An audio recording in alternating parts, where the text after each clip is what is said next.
Hey everybody, today is November the 17th, 2020. On behalf of the Rochester City School District Board of Education and its superintendents, Dr. Myers and Dr. Nelms, and our independent monitor, good evening. We hope you are blessed and I hope things are going well. I'm looking forward to this as the board is and the superintendents are looking forward to this holiday season. But there is work to be accomplished before we get to that day of thanks. And we're going to begin today our meeting as we always do, which is to call to order.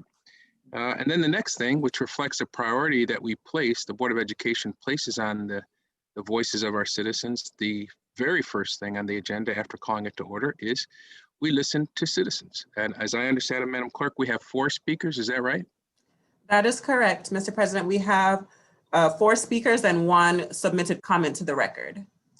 So why don't you go ahead and begin to introduce our speakers, and then we'll note for the record what who submitted the written comment. Wonderful. So joining us now is Mr. Jonathan Marsh, a parent who is discussing the reopening of schools. Mr. Marsh, are you with us? Can you hear me? Yes, we can. Thank you, Mr. Marsh. You may begin. You have 3 minutes to speak. Hi, good evening, everyone. My name is Jonathan Marsh, and I'm an RCSD parent of 3. This summer, when temperatures were warmer and Monroe County COVID numbers were some of the best in the country, the decision to go 100% remote was presented as a mutual agreement by the district and the RTA. Parents were surveyed, but parent choice was denied. We were informed with a press release. As we approached the 10-week time frame for reconsideration, both Dr. Myers-Small and Dr. Urbanski said that the decision to remain remote was, quote, out of an abundance of caution, and that a district this size had unique challenges. Right now, New York City schools are open. For the administration and the RTA to totally eliminate the idea of putting our children inside of RCSD school buildings is another way to say that any other decision is reckless and irresponsible. It is also to say that families in the city with kids in private or charter schools are being negligent. It is also to say that suburban districts and Monroe County offering any in-person instruction are needlessly risking the health and well-being of their kids. Here's the deal. I'm not convinced our children will see the inside of a school building this year, and it's a shame. Up to this point, neither Dr. Myers-Small nor Dr. Urbanski have done a good enough job promoting and selling the idea that the district is capable of providing a safe learning environment. For the 81% of RTA survey respondents that say they would feel uncomfortable returning, why might that be? Do they have no confidence in the plans already approved by the state? No faith in the district to execute those plans they spelled out? Right now, our county is seeing an uptick in cases, but test data released this morning showed virtually no cases in schools. The bottom line is this: our kids have been remote for 8 weeks. The vaccine might not be distributed until late spring. By that time, most of this school year will be gone, and our children in the city will have been denied access to any instruction inside of a classroom. The inequity between the city and the surrounding districts, because of the mutual decision by the superintendent and the RTA, is quite literally the definition of systemic racism. Thank you. Thank you, Mr. Marsh. We do appreciate you speaking today. We now welcome our next speaker, Mr. Scanlon, a community member speaking about the reopening of schools. Mr. Scanlon, are you with us? Yeah, can you hear me? Yes, we can. So you have 3 minutes. Great. Good evening, Commissioners and Superintendent Myers-Small. My name is Eamon Scanlon, Education Policy Director of the Children's Agenda here in Rochester, New York. My remarks tonight are concerning the Children's Agenda's position on in-person learning during the time of COVID. As of this date, the Rochester City School District and Buffalo Public Schools are the only 2 districts in New York State that have not offered any in-person instruction to their students since schools were closed in March. We commend the announcement that roughly 800 students receiving specialized services will be able to access in-person instruction starting on January 4th, 2021. We also hope that the number of students with access to in-person instruction will be expanded at the direction of the Board of Education and Superintendent. There have been virtually no transmission of COVID-19 within schools in Monroe County. This is according to Monroe County Public Health Commissioner Mike Mendoza. I'd just like to repeat that there's been virtually no transmission of COVID-19 within schools in Monroe County. Social distancing and mask wearing have proven very effective at controlling the spread of the virus in schools, and there is no reason to believe Rochester cannot adopt these same practices. The additional costs and logistical challenges of a hybrid model are substantial, but not insurmountable. The superintendent has mentioned the size of RCSD as a particular area of concern. However, New York City, the largest school district in the country, was able to reopen schools in October. Syracuse and Yonkers, which are only marginally smaller than RCSD by enrollment, have reopened as well. The learning loss associated with all virtual learning is possibly quite substantial, according to several estimates by leading education researchers out of Stanford. Some students at RCSD may experience months to more than a year of learning loss in math and reading as a result of school closures. The longer schools remain closed, the deeper the academic hole will be. There are many challenging budgetary decisions ahead for RCSD. The threats to the district's fiscal stability are grave, and yet the most consequential decision facing RCSD this school year is how soon and how fully to reopen schools. No amount of budgetary planning will likely equal the consequences of prolonged school closures on student learning. RCSD's own parent survey shows a significant number of parents who would like an in-person option. Parents should be afforded the option of a hybrid model or all remote. Given what we know about the relative dangers of contracting COVID-19 in schools and the potential learning loss from all remote instruction, RCSD's leaders should be encouraging in-person instruction among parents whenever possible. The evidence is clear. Schools have been able to reopen safely in Monroe County and throughout New York State. Prolonged school closures are causing widespread learning loss, especially among our most vulnerable students.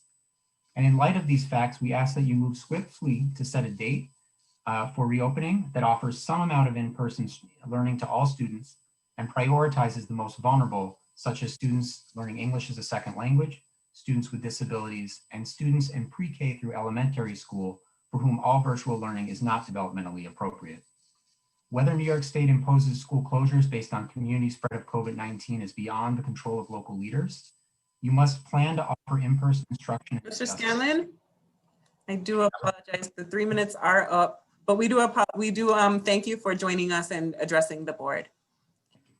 Okay, our next speaker is Ms. Claire Labrosa, a staff member regarding board candidate. Mr. Hi, I'm here. Hi. Hold on one second. All right, you can turn on your camera. Wonderful. When you're ready, you have 3 minutes.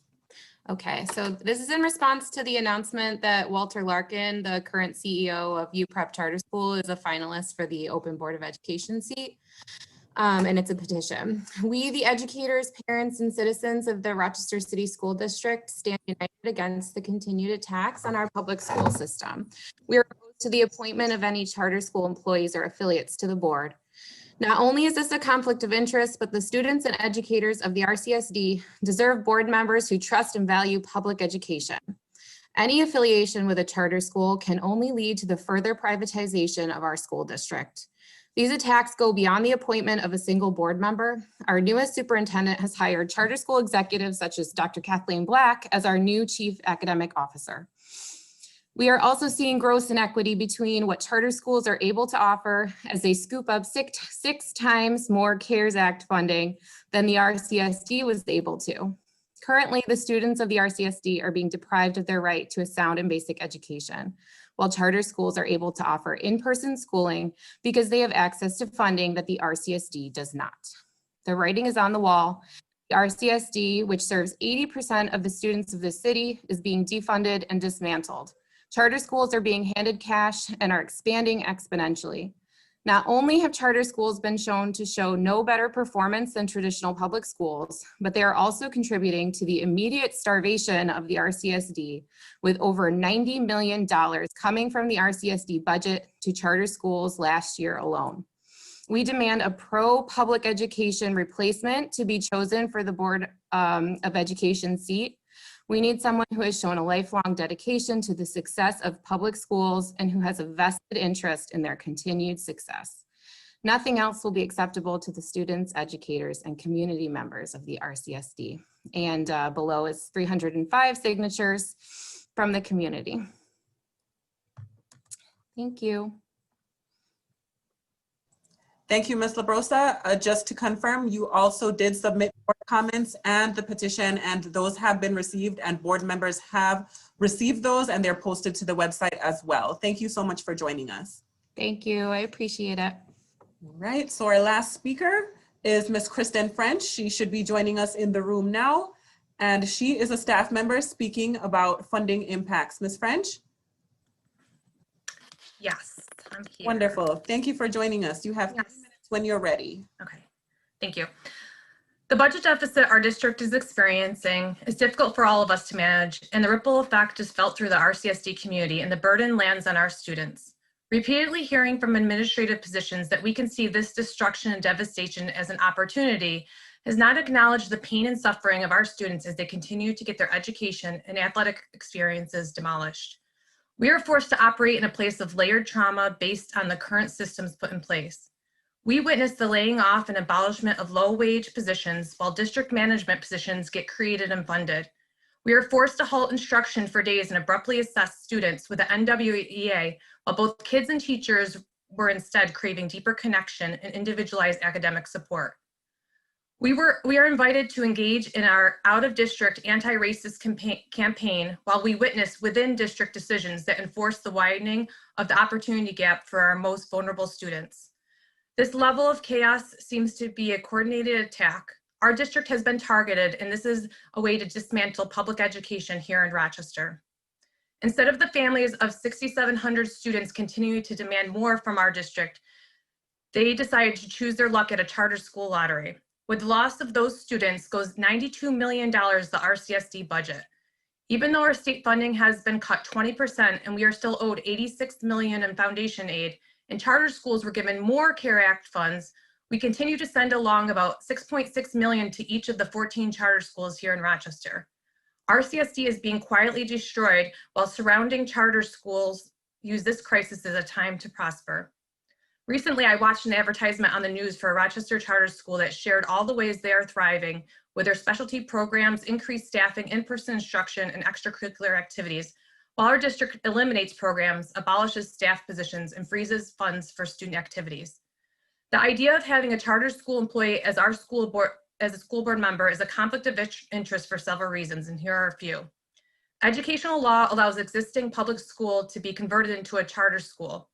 Teachers employed by the school district can take a leave of absence and work at a charter school and return after 3 years with no loss of certification, seniority, or salary. The $92 million that goes towards local charter schools is used for different expenses, including their employee salaries. So what can be done?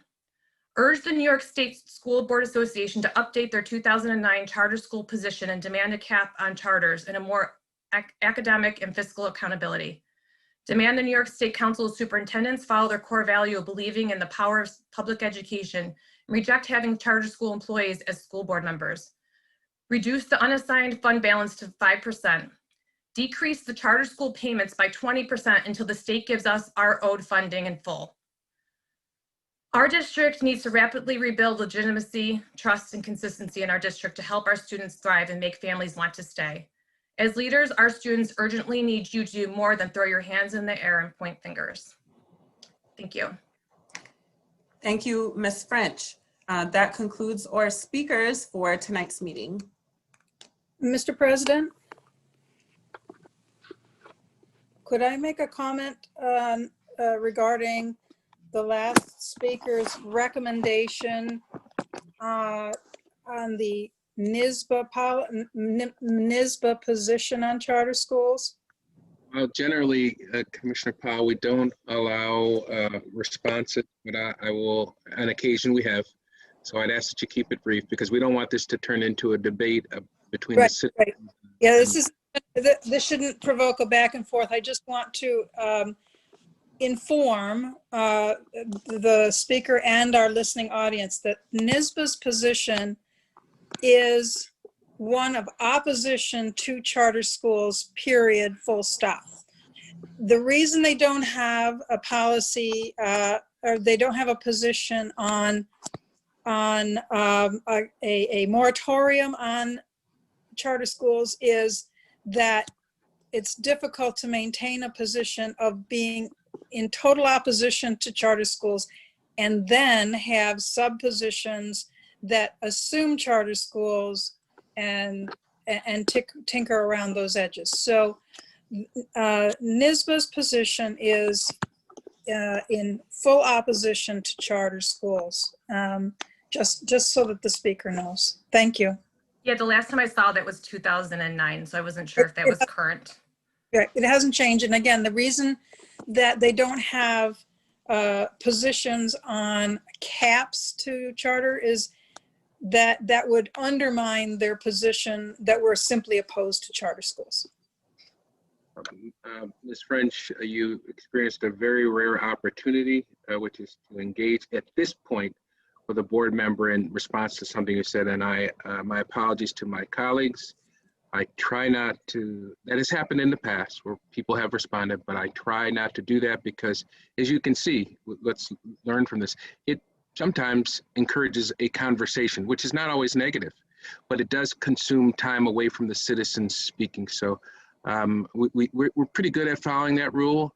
On occasion, we have violated it, but I'd ask all my colleagues to be mindful about, even while they want to say something in support, that they resist that temptation because there'd be another board member or another citizen who would equally want to hear something in support or even argue something. So thank you, Commissioner Powell, for that information. You've been a longtime member of NYSBA and you know their policies and their practices better than most. So I appreciate that. Let me just say, in the future, and I know it's happened in the past, should someone want to engage with a citizen, that of course we're all reachable by email and by phone, and we frequently use that as a method to communicate. So, thank you, Ms. French, and thank you to all of our speakers. I understand, Madam Clerk, that we had one written submission, is that right? Correct. Ms. Labrosa, who also addressed the board, did submit her comments in writing and a petition, and that has been submitted to all board members. Thank you. Could you describe for folks that are listening what one might do if they wanted to speak to the board or provide a written submission to the Board of Education? Sure. So members of the public who are interested in addressing the board during board meetings are able to sign up by noon of the day of the meeting by visiting us on the website. You can check the information there, or you may call the board office or email boardofeducation@rcsdk12.org by noon of the day of the meeting. And once you provide your name, affiliation, and topic that you'll be speaking on, we are able to add you to the list, or you may also submit your written comments to the same email provided by noon of the meeting, and those will be posted to the website as well as shared with all board members.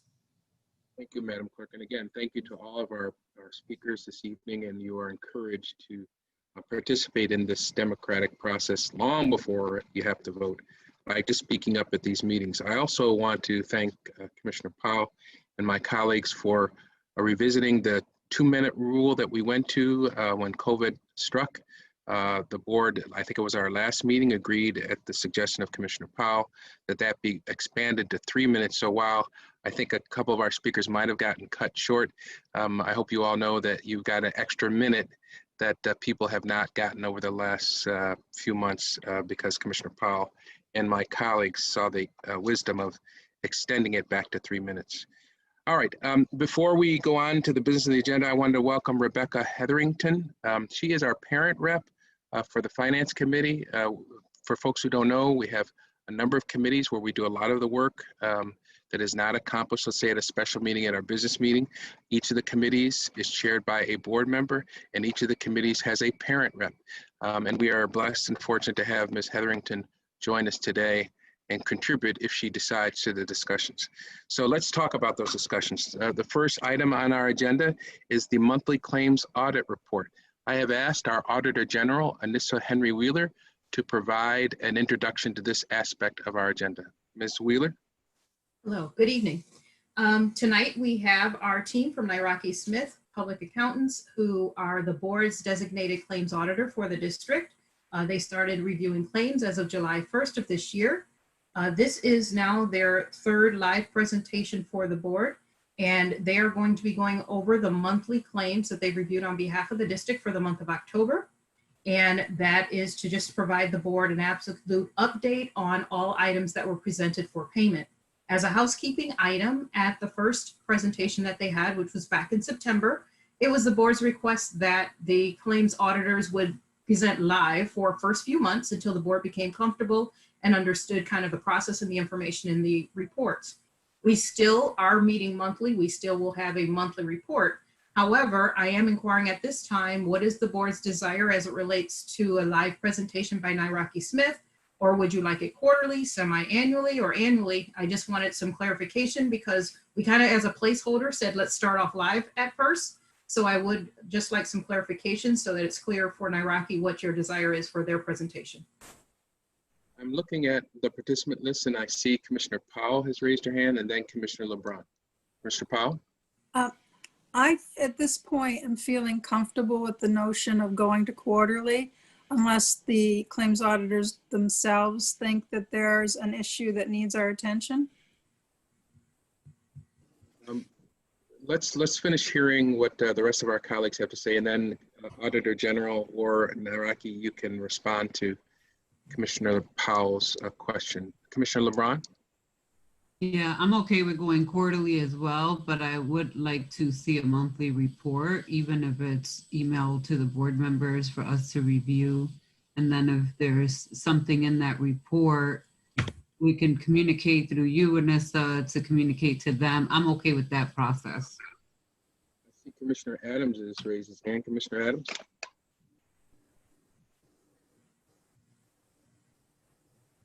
Ditto. Ditto. Okay. Commissioner Malloy, I see you've raised your hand. Yeah, I'm also comfortable with going quarterly. Thank you. I would join in that the recommendations of my colleagues, although I would like to, if possible, see if someone can respond to Commissioner Powell's question. Is there any reason to not do that? Something to that effect, Commissioner Powell, is that right? Yeah, I guess the question is there a way to short circuit that if the claims auditors themselves think it needs to happen, something needs to come to our attention immediately, a decision we need to make? If I can answer that. So generally speaking, on a monthly basis, we have the monthly report. We have a standing schedule for the entire year that identifies when the draft report comes out. That report is vetted through finance staff for the items that are in question that is relating to the report.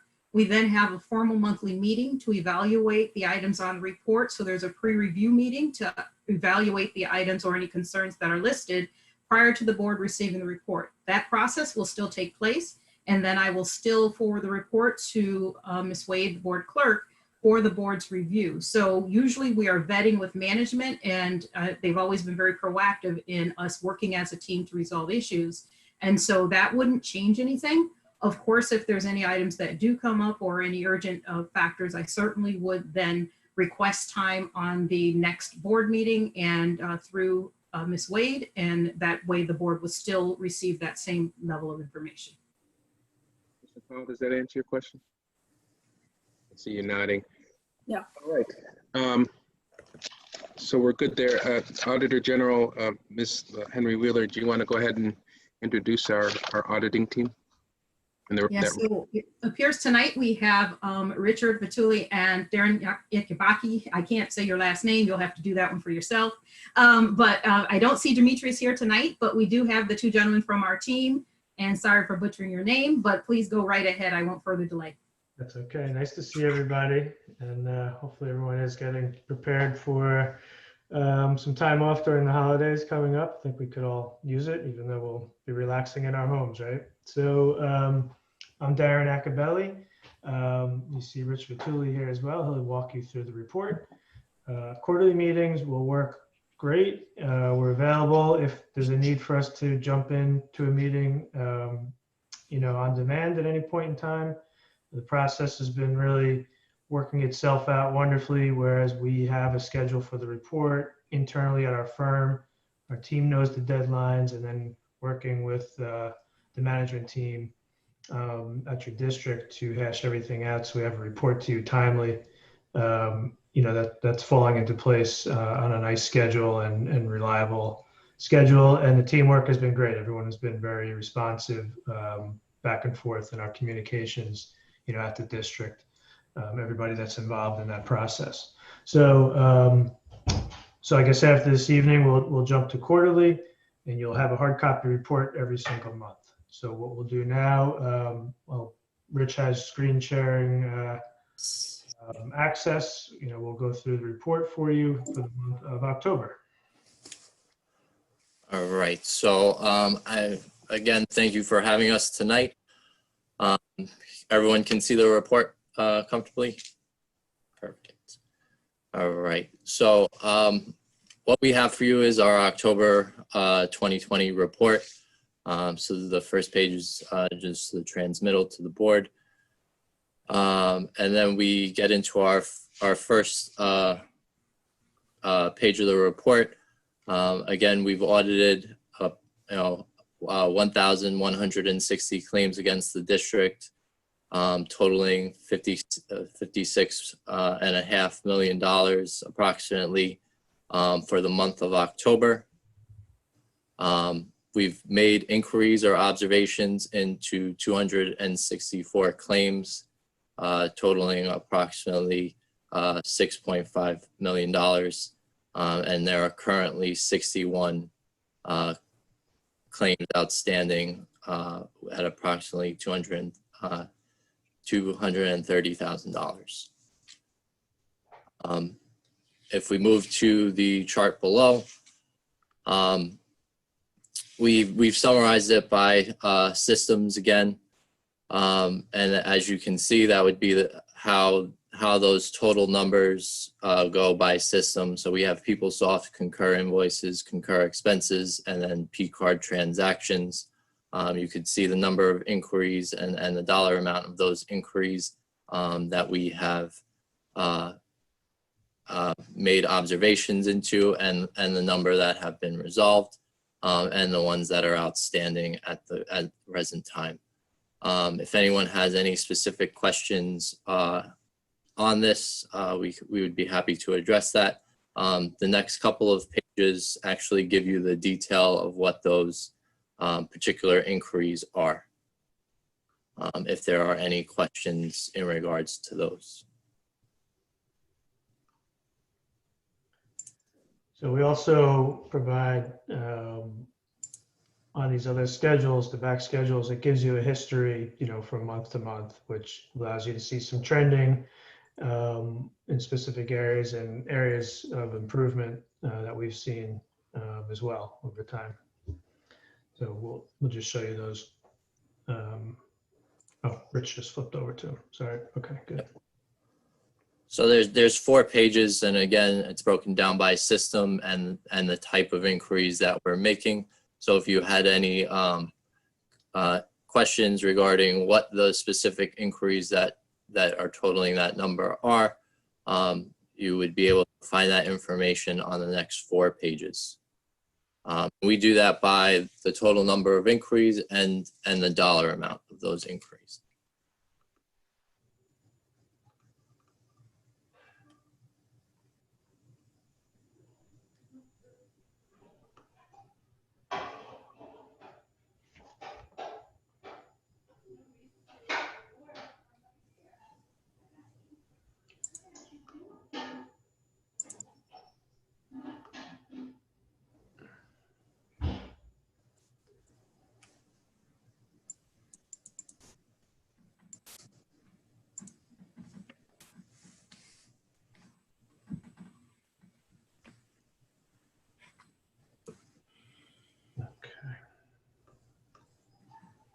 I don't know if there's any specific questions, or you just want to run through some of the totals, Rich, as to where we are with the outstanding items, or if there's specific questions on what our audit. All those line items are specifically our audit criteria for each for each claim that we look at. So these are part of the audit criteria that we look at. And if we have a finding at any point in time, you'll see them on this chart. So.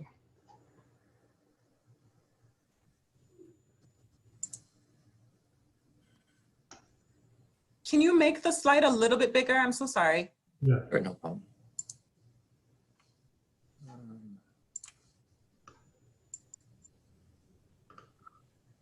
Sure.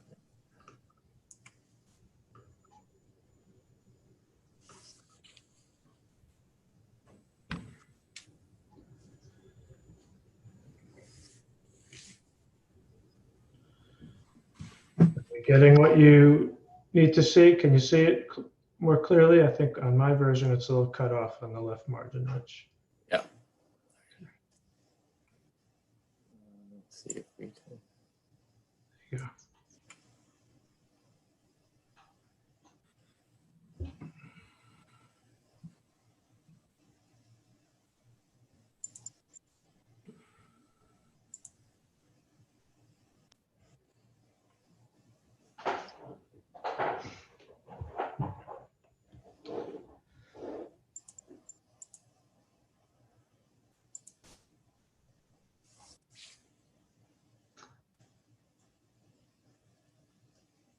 So I know in the past we've discussed the outstanding inquiries. You know, we're always following up on those to close them out. So it's just kind of a rolling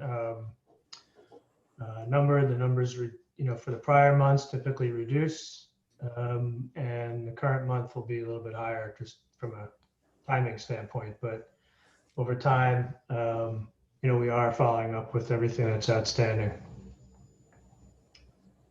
on a continuous basis with the staff.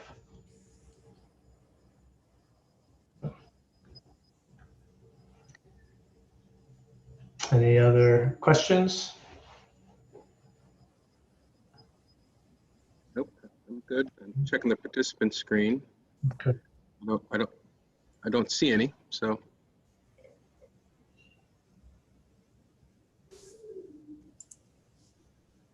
You can continue on. Okay, well, I think we just about covered it unless there was anything additional on your end, Rich. No, just to reiterate what Darren just said in regards to the outstanding inquiries, we're following up on those, and what we've noted is that they have been decreasing month to month as we've reviewed. I would also point out that from a standpoint of inquiries, we've kind of leveled off to a comfortable area, and that's starting to become part of the norm, that we're looking at things. So those have kind of started to decrease as well. Excellent. Yep, everyone's working hard. The management team, our calls aren't even just specific to a particular finding. There's a lot of discussions on processes and operations in general, and the management team's really working hard to include us in those conversations, so processes become more fluid, and as well as keeping us in the loop with changes, so we're not caught off guard with any systems changes and so on. So it's been a nice relationship so far, and working pretty in nice harmony together. So I want to thank everyone on the management team for that. Awesome. We have two questions, one from Commissioner Powell and one from Parent Rep Ms. Hetherington. Commissioner Powell? Yeah, thank you. I want to pose a thesis, a speculation, and ask if this is consistent with your findings when you take on a new client as an external claims auditor. It occurred to me that one of the reasons that we're seeing a decrease in the need for the inquiries is that because you are outside of the district, there's a greater understanding that the rules are the rules, as opposed to an in-house claims auditor where people might, the psychology of it, people might think that they can get around the rules because it's all just in-house, inside, you know, inside the house, inside the tent, that they maybe think that rules can be bent. Have you found that there's a change in the culture when a school district shifts their work from in-house to contract basis like yourselves? It's a great question. And what I would say is it is common when we take on any client that there's a lot of inquiries the first few months. We have a lot of questions to educate ourselves about the internal processes and the vendors themselves. So we ask a lot of questions and we'll report on them. And so we're tracking our own knowledge base as well. From a professional standpoint of my experience, we do a lot of internal audit work at other clients. So I could speak from that perspective. When I see as the internal auditor at a district and I see they have an employee who's the claims auditor versus another district that has an outsourced claims auditor, I do see a difference in the types of questions that are asked and the types of reporting that is provided to the district. There's, it takes time to put a report like this together, and, outsourced, accounting firms have the resources to do that, and it becomes part of a process of a system internally, whereas an employee, my experience, I don't know what the situation was here, but in other districts that I've experienced this on Long Island, the employees feel a little bit burdened to do some of the extra step of professional reporting part to the client, so to speak. So I do see different levels of service with an outsourced relationship. So I would, so yes, to answer your question, I think the answer is yes.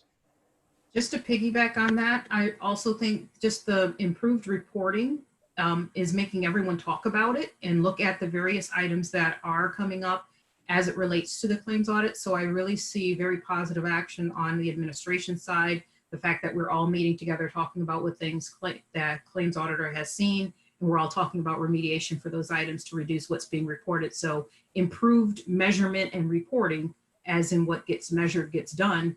We really are trying to evaluate those items and ensure that we're seeing decreases in things that are reported to the board. Thank you. Ms. Hetherington, I think you had a question.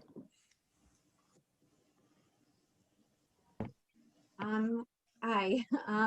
I was wondering if, based on what you've seen since July, if there's any conclusions that you can draw or things that are concerning, that trends that we should be aware of moving forward, just things to keep an eye on.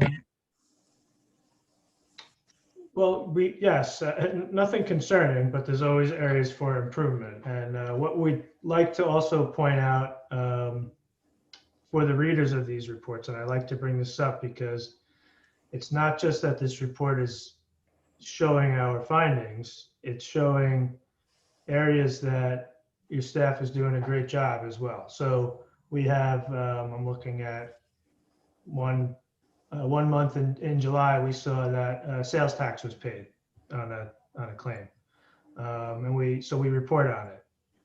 It was one time. We haven't seen that since. So that's a very positive attribute that the reader should take away from the report. That clerical function is not being overlooked and it's being done correctly. So there's a lot of good in this report that shows that things are being done well. One of the things that we want to keep an eye on, really, at any school district, whether you're the claims auditor, internal auditor in the business office themselves, is looking at committing district funds without a purchase order.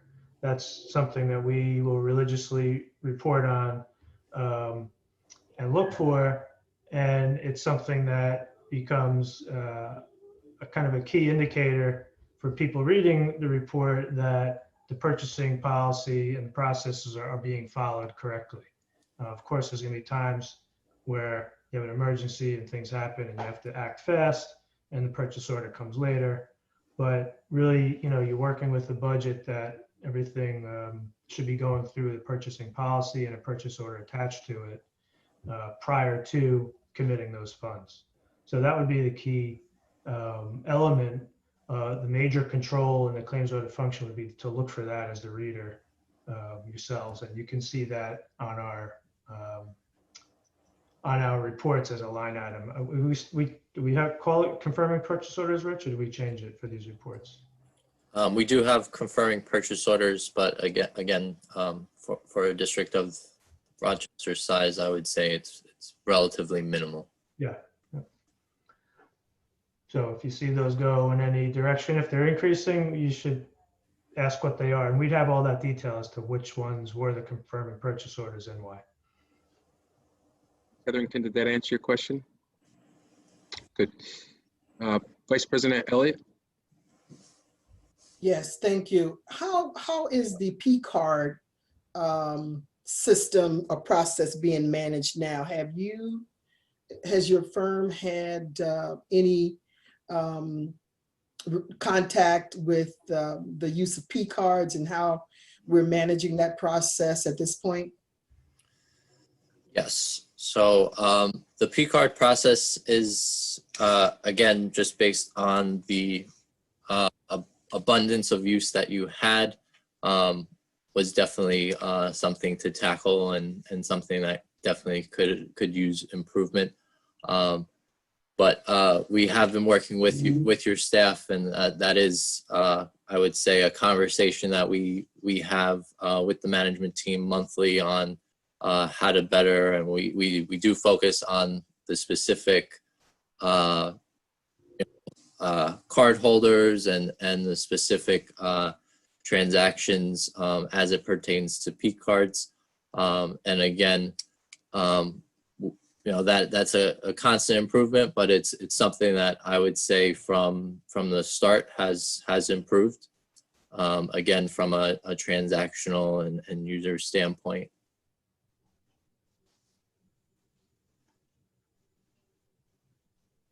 You all set, Vice President Elliott? I am. I guess I would like to hear from the superintendent at some point about how do we improve upon that P card usage process. So maybe not right now, Madam Superintendent, but at some meeting we need to look at, what procedures are being put in place to control the usage of those cards and the process involved to improve it. It's supposed to be frozen, but yes, absolutely. We will continue. All right. Thank you. We will update. Commissioner LeBron? Yeah, I just want the clarification. My understanding was that P cards are currently frozen right now and that they are looking at just a whole different system to implement, but I just want the clarification. That was my understanding. Yeah, that's what the superintendent just shared. Yeah. All right.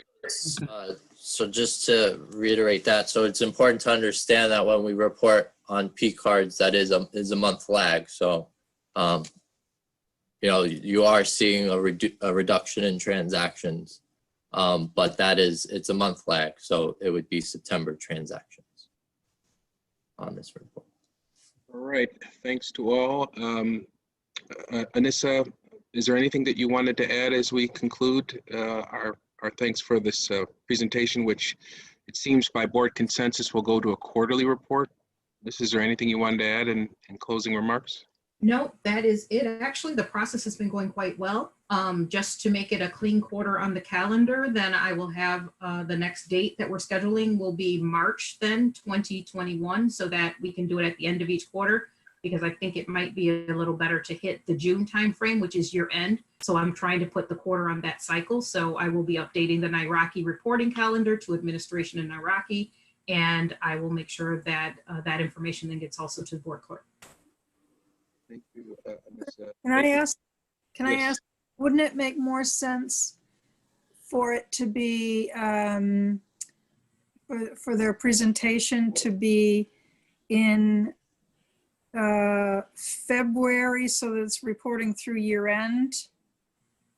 Because they have a built-in delay too, right? So if year end is December 31st, they're going to be reviewing transactions from December that are continuing to come in January. Wouldn't it make more sense for us to have the year end quarterly in February and then the next quarter in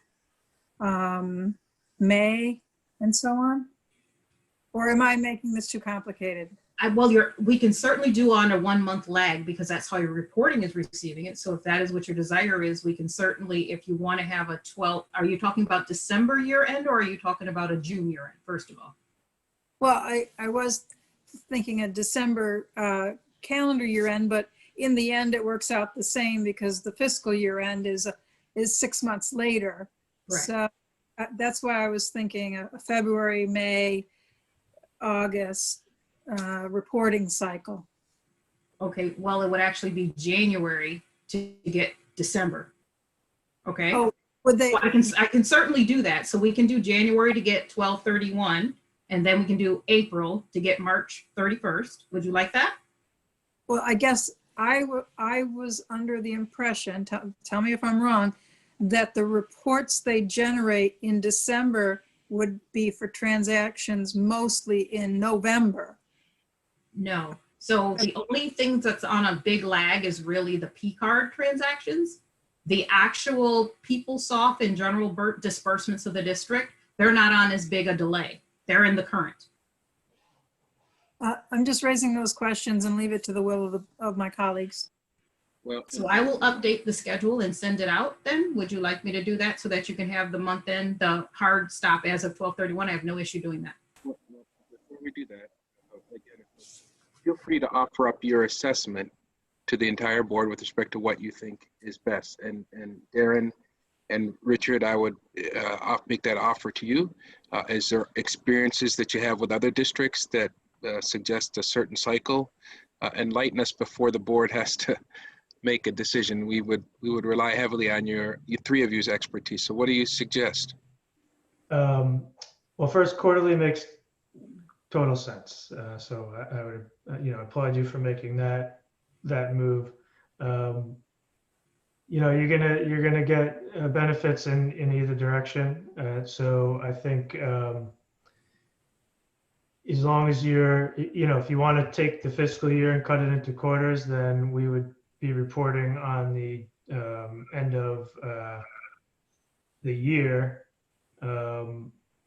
December's time in the January meeting, and then we'll start our quarter clock at that point. I think, that will give you your fiscal year in your quarters. The only thing, let me just throw this out there. In listening to this conversation that I'm not used to because I'm not in this field, I would think it would not be a calendar year. I think we would be working on the academic year. So I guess my question to Commissioner Powell and to those who would do it on the calendar year, why, and I mean this quite sincerely, why would we do it on the calendar year as opposed to the academic year? Well, Does it make any difference? The fiscal year ends June 31st, right, which sort of coincides with your academic year. But when you're talking about quarters, it comes out the same. Okay, your December year end is exactly opposite of your January of your June 30th year fiscal year end, so you end up with the same results. So unless there is some objection, and this is what the participant screen is about, I would suggest, since it sounds like it's pretty much the same either way, that we allow you all, that is Naraki, to determine what time, we've given you the direction of quarterly, and you determine what that pans out to be in terms of you giving us reports. It sounds to me like what everybody's saying, it doesn't make a huge bit of difference. And if that's correct, then you just decide when you're going to give it to us, but just make sure you give it to us on a quarterly basis. Yep. So you'll get a monthly hard copy report, and you'll see our faces quarterly, and we'll work that out with Anissa. And I think it'll be scheduled, and you'll see us on a quarterly basis. You'll get the same results. Any objection to that resolution? I'm looking at the participant list. Seems like we're good with that. Again, on behalf of the board, Anissa, Darren, Richard, and the whole Naraki team. Am I pronouncing that correctly? Is it Naraki? Naraki. Yeah. Naraki team, thank you very much, and we look forward to seeing you at the next quarterly report. Okay. Thanks a lot. Have a great Thanksgiving, everybody. Thank you. Okay. All right. With that portion of our agenda being dispensed with, we'll next turn our attention to our Finance Committee. Commissioner LeBron, the gavel is yours. Thank you. I'm going to go straight into the business and ask for a motion for the October 20th, 2020 finance meeting. If everyone's had an opportunity to review, and then if folks have not had an opportunity to review them, I can request that motion at Thursday's business meeting. Motion? Second. All right, thank you. All those in favor? Aye. Aye. Aye. Those passed. Next up, we're going to do the November finance resolutions review. I know that our board clerk emailed out the packet of resolutions. And there were some for East High School at the very beginning, along with the additional justifications for those resolutions. So everyone should have received that. Are there any questions on any of these resolutions being presented? Commissioner LeBron, I don't have it before me, but there was one educational facilities resolution, the MWBE award was, I think it just passed by. If you can scroll down, please. Yep, I think Kalia is scrolling. Yeah, so there was one with the MWBE allocation of $299. My question is, was that an African-American award? Are you talking about these resolutions? Yeah, 484. Yeah, these are final payments. Oh, okay. But we still, if they could provide me with that question, the response to that, I'd appreciate it. Thank you. I'll ask for them to have the response for Thursday's business meeting. Thank you. Since we're voting on these on Thursday. Mm-hmm. No problem, Vice President Elliott. We'll take care of it. Thank you, Mike. Thank you, Commissioner. So these are just, we're only voting on the financial pieces because I saw some MOUs. We're actually just reviewing these, Cynthia, so if folks have additional questions now, you still reserve the right and the opportunity to question them on Thursday at the board business meeting. But this just gives us a little bit longer of an opportunity to review and have discussions on them before we officially vote for them Thursday. Okay. And like from this point on, moving forward, the goal is to bring the financial impactful resolutions to the finance committee prior to the board business meeting. So the ones on that, the MOU or the donation from Catholic Family Center, is that a part of the financial resolutions? Yeah. Okay. So I could ask questions about those. You can ask questions on any of these. Okay. These are all have a financial implication. Yeah. So I guess I'm just unclear as to, and I think there's another resolution with the children's agenda, an MOU. So they're providing us with specific services. They're donating us these specific services. And I guess so they get their funded from these program for this particular program from other funding sources. I guess I don't know if we have connected with Catholic Family Center in the past around certain services. So I guess I don't understand or need some more background of why they're interested in working in our school district. I just haven't known them to really work with the Rochester City School District. So can someone provide some background? Yeah, and when they provide background, I would just like to add, can you also clarify the terminology that's used in the resolution to define the individual's job role? It says preventative worker. I have an understanding of that, but I would like an understanding on record. And then I don't know if there's one for children's agenda. Cynthia, this is more for clarity for you, Vice President, or if you meant the Children's Institute. That's what I meant. Yes, thank you. Just for clarity. No. Excuse me. I think there was something from Rock the Future that is connected with, I don't have the resolutions before me. I read them. So I think there was something connected with Children's Agenda and Rock the Future. Is that not a part of this, of these resolutions? I don't think so. Okay. I'll double check. I know Children's Institute is on here because they do our data collection for the UPK and some of the training and the comment system for the after school program. All of that is interconnected through Children's Institute. But all right. I think you might be referring to an email. Oh. There's some conversation that was had via email around that. All right. So do you see Rebecca's hand? No, actually, let me put the hands up, but I do know Rebecca had questions. I was gonna give her the floor anyway. She and I had a conversation. So, sorry. Commissioner, can someone respond to? Oh, yes, yes. So Dr. Myers, Vice President Elliott is asking for clarification around the resolution that is related to Catholic Family Center and the preventative workers and what roles they're going to be playing. And I guess you want some background on how that collaboration came to be? Yes. Okay. And then Rebecca, I got you next. Thank you. You're welcome. May I ask which resolution we I'm are confused. referring to? Yeah, there's. It's the one with Catholic Family Center, Kalia, Right. and it's in the back. Let me pull it up. On Okay, then that would be Deputy Martinez Davis. All Yes, right. it is Got- resolution 491. Okay, I wasn't.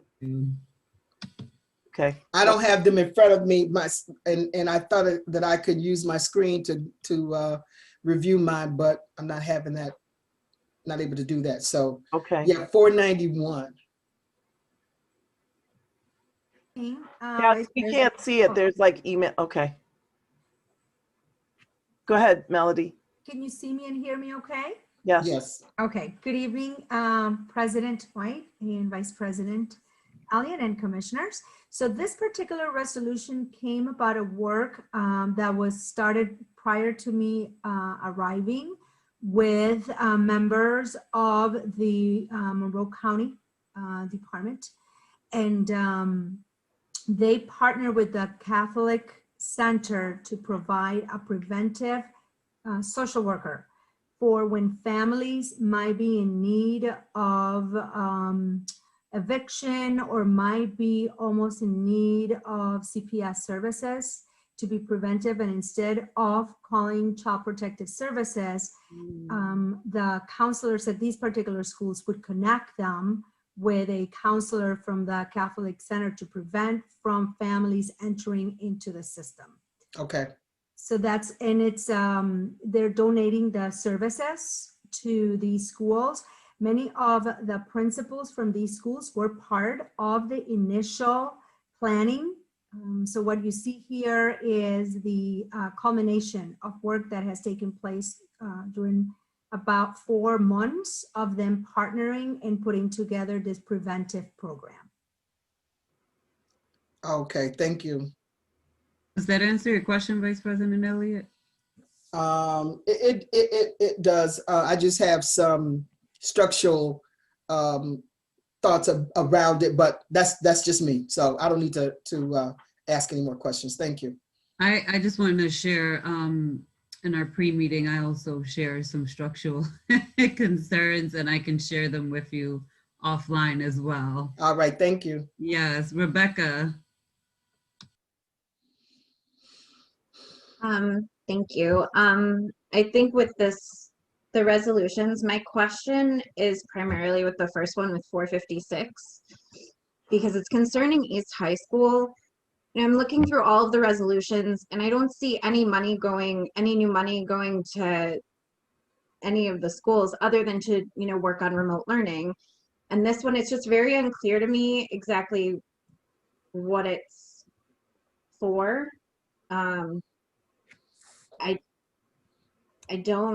don't know when there's like a spending freeze on everybody else, why this is here. I'm just curious on that front. I didn't know if anybody had answers. I don't know if I did not see Dr. Nelms on. He would have to answer. Oh, there he is. Oh, he's on. Okay. I don't know if he's on. If someone can text him and ask him. I am. Okay, thank you. He was definitely just here in the waiting room. I just let him into the room. If you want to just give 2 seconds.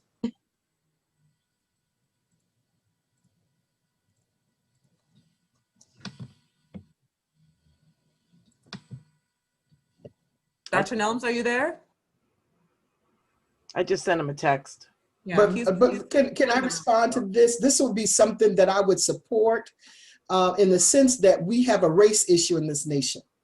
And this is the kind of a program that would help us to understand issues around race, the 1964, and provide historical context of what happens here, even in Rochester. So you've got the 1964 riots that happened here, housing disparity, why are Black and brown residents, stuck in a certain place, and there's some disproportionality with regard to even health disparities and some other things. So, our students need to understand what these issues are, particularly we're living in this kind of environment in which, the police can shoot down a Black man anytime they want to, and that's happening on a daily basis.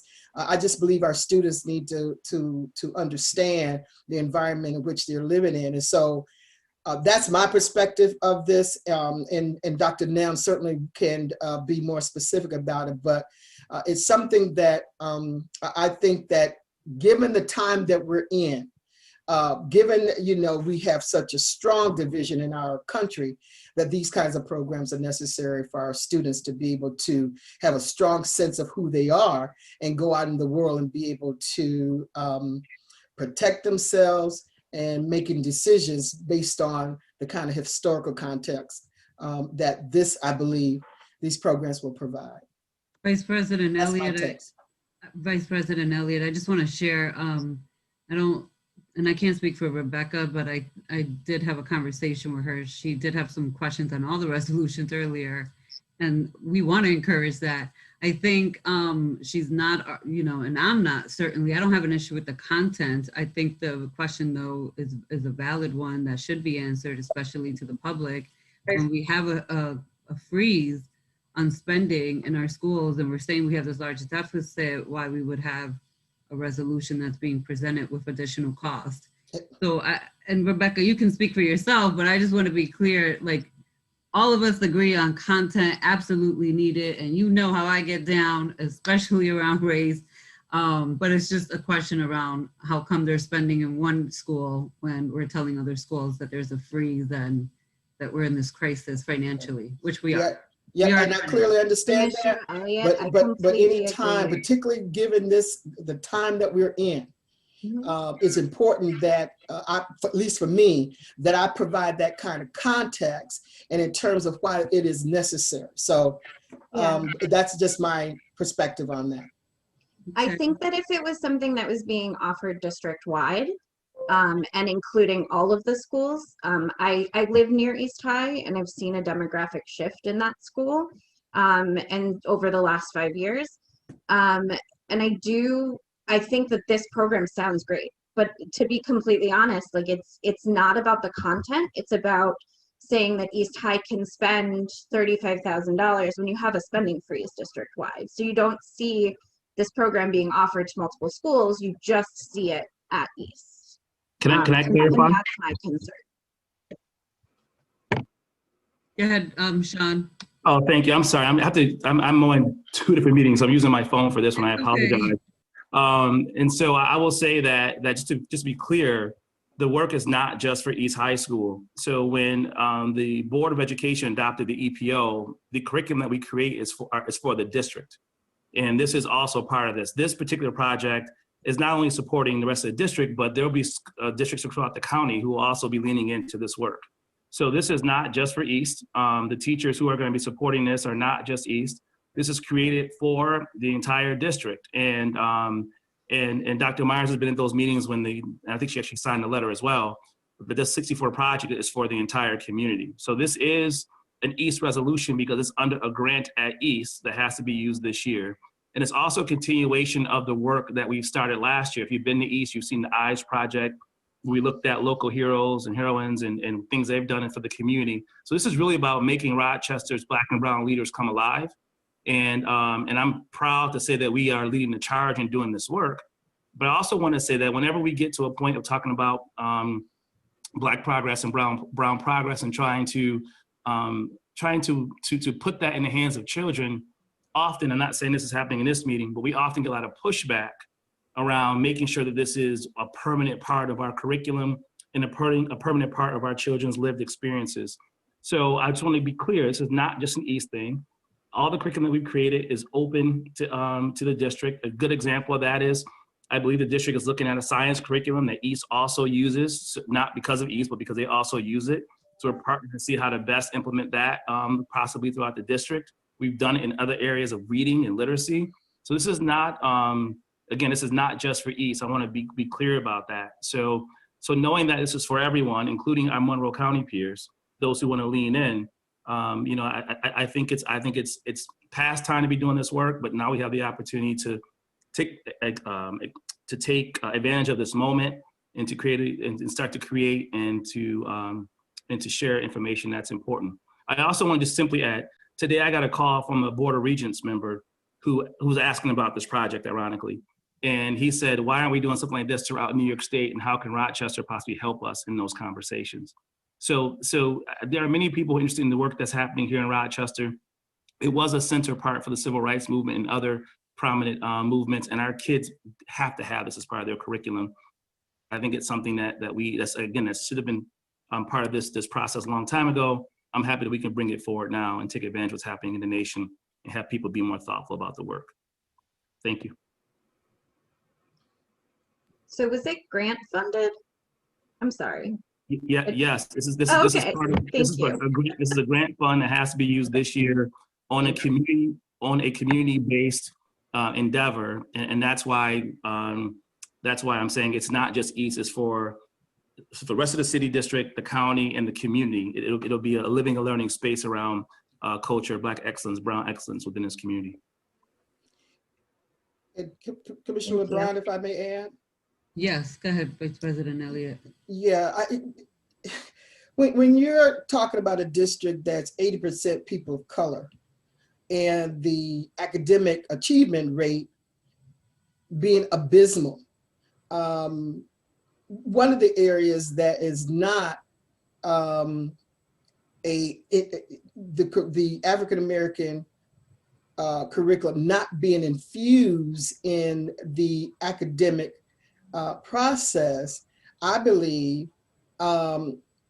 hinders academic achievement for our Black and brown kids because they don't know who they are. And so for me, these programs are a priority. And it is a priority of the Equity and Student Achievement Committee. And so for a district that is primarily 80% people of color, this history is absolutely necessary, I believe, in order for the kinds of disproportionality that is occurring in our communities, that is diminished because they will have a greater sense of who they are and will be able to lend to, contribute to society and not to be a burden on society. You know, who wants to come in and learn only about European history? You know, it doesn't connect, it doesn't resonate.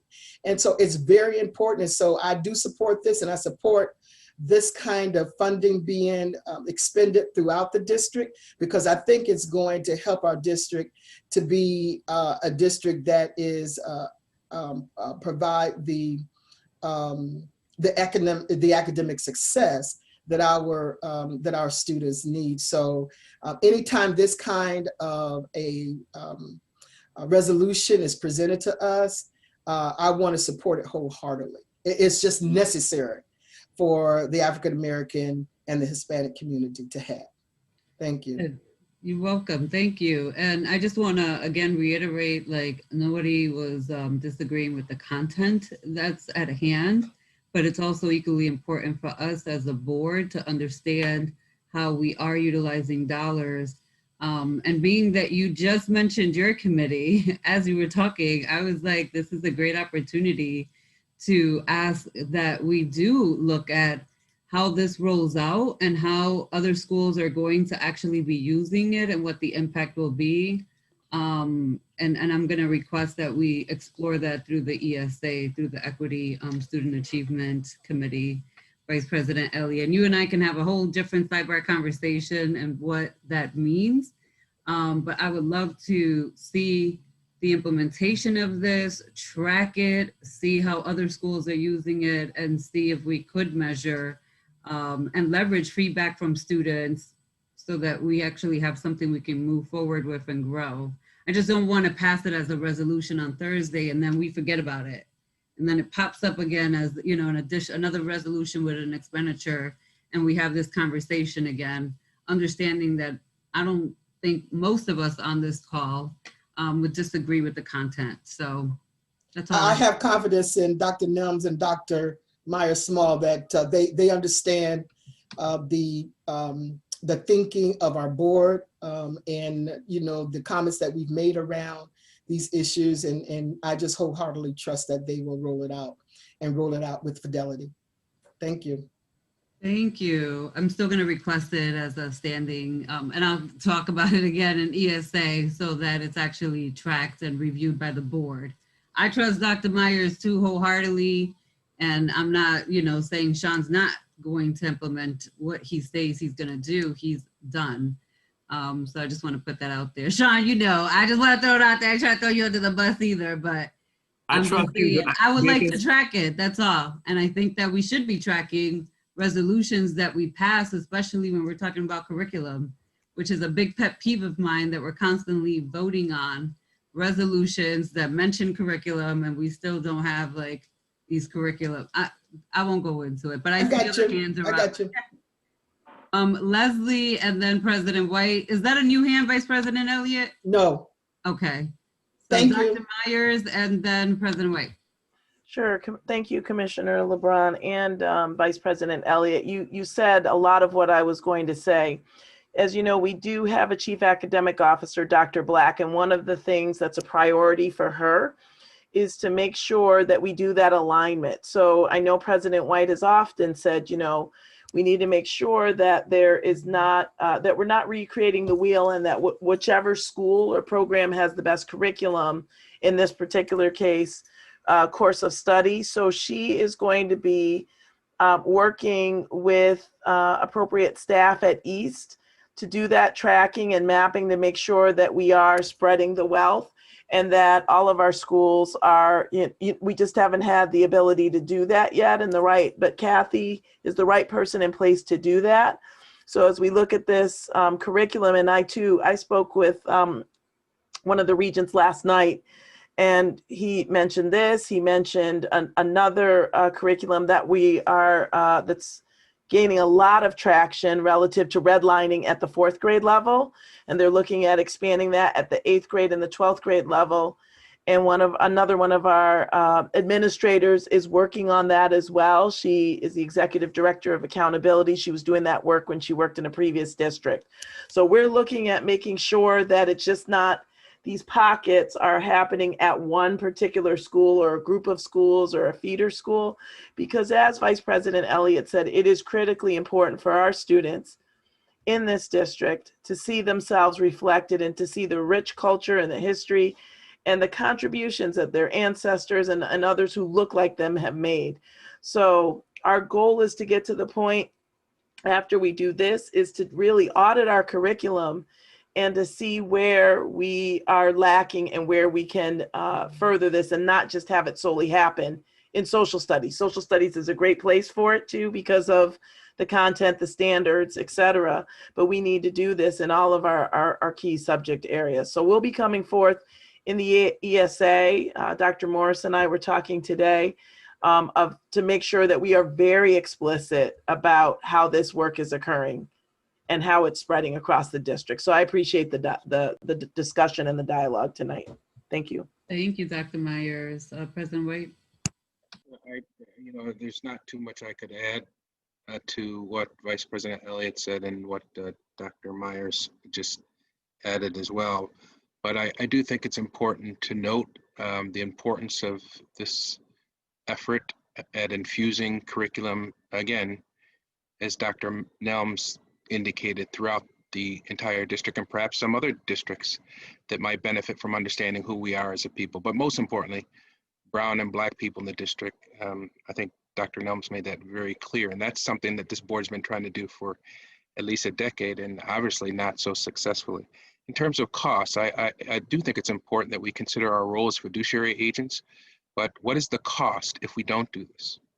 What has been the cost of black and brown children not knowing what their European colleagues know about their ancestors? And $35,000, even if it wasn't grant funded, to me, just me, would be worth every penny, because the loss of brown and black children not knowing who they are, and the fact that our lesson plans and our history books coming out of Texas generally don't tell us who we are, that's worth $35,000, even if puts us a bit in the red. And I don't suspect that is the case here, because this is grant funded. And I think I heard Dr. Nelms indicate this was a use or lose situation. Finally, as Vice President Elliott said, while I do think it's important that this work be monitored, all of our work, the superintendents be monitored, I appreciate Vice President Elliott saying that she trusts the work of Dr. Nelms and Dr. Myers to carry out this important work. And of course, as chair of that committee, I'm sure she will revisit this issue, but it is important that this work begin tomorrow, not 2 months from now, not 3 months from now, because it's already delayed. So thanks to Dr. Nelms and to Dr. Myers for choosing this as one of your many efforts in which you can collaborate for the betterment of district curriculum and for the betterment Black and brown children, but let me just say, also white children, because as we all know, they need to understand who also stands next to them as neighbors in this American fabric. Thank you. Thank you. So are there any other additional questions to any other of the resolutions that were presented to the board tonight?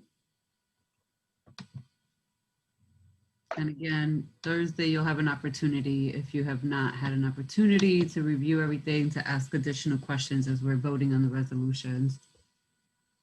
So I'm going to conclude that portion of this meeting. Next up, I'm going to turn over the mic to Carleen Pierce, our CFO.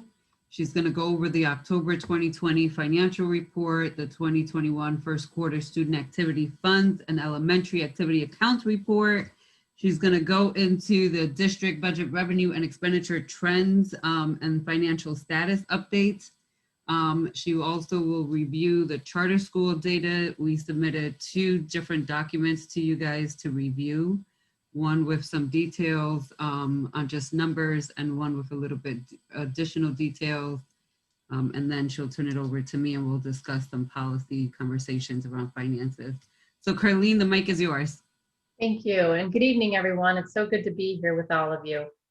I just wanted to start out by saying that one of the, or actually three of the resolutions that you had before you this evening took into consideration the budget amendment. And the budget amendment is necessary when you need to make an adjustment to the budget for some dollar amount that is very significant. In this particular case, that dollar amount is 18.9 million.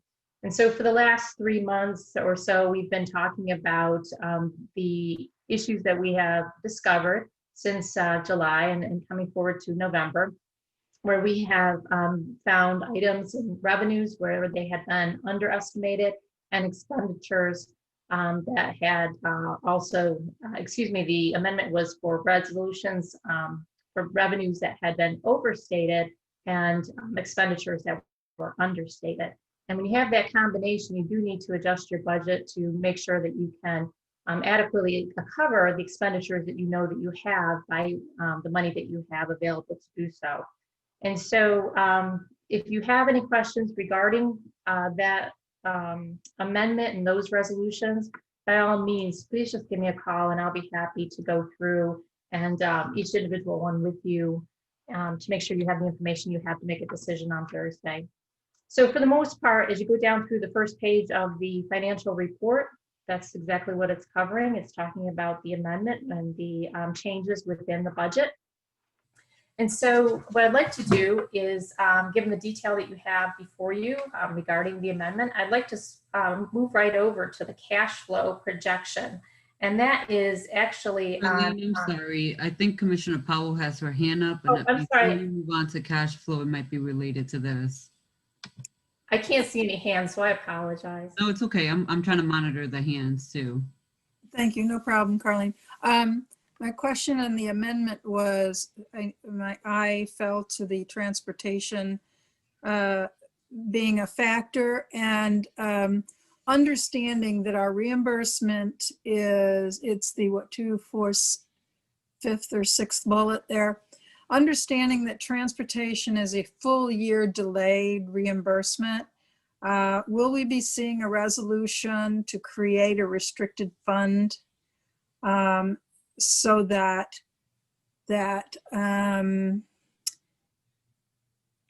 any transportation funding that we receive this year from last year is set aside for next year? You're absolutely right, and thank you for saying that. It's going to be included in the presentation I have for this evening. That resolution and the discussion will actually be occurring at the December meeting, but you're absolutely correct. Within the amendment this evening that's presented to you, you're seeing an adjustment in transportation.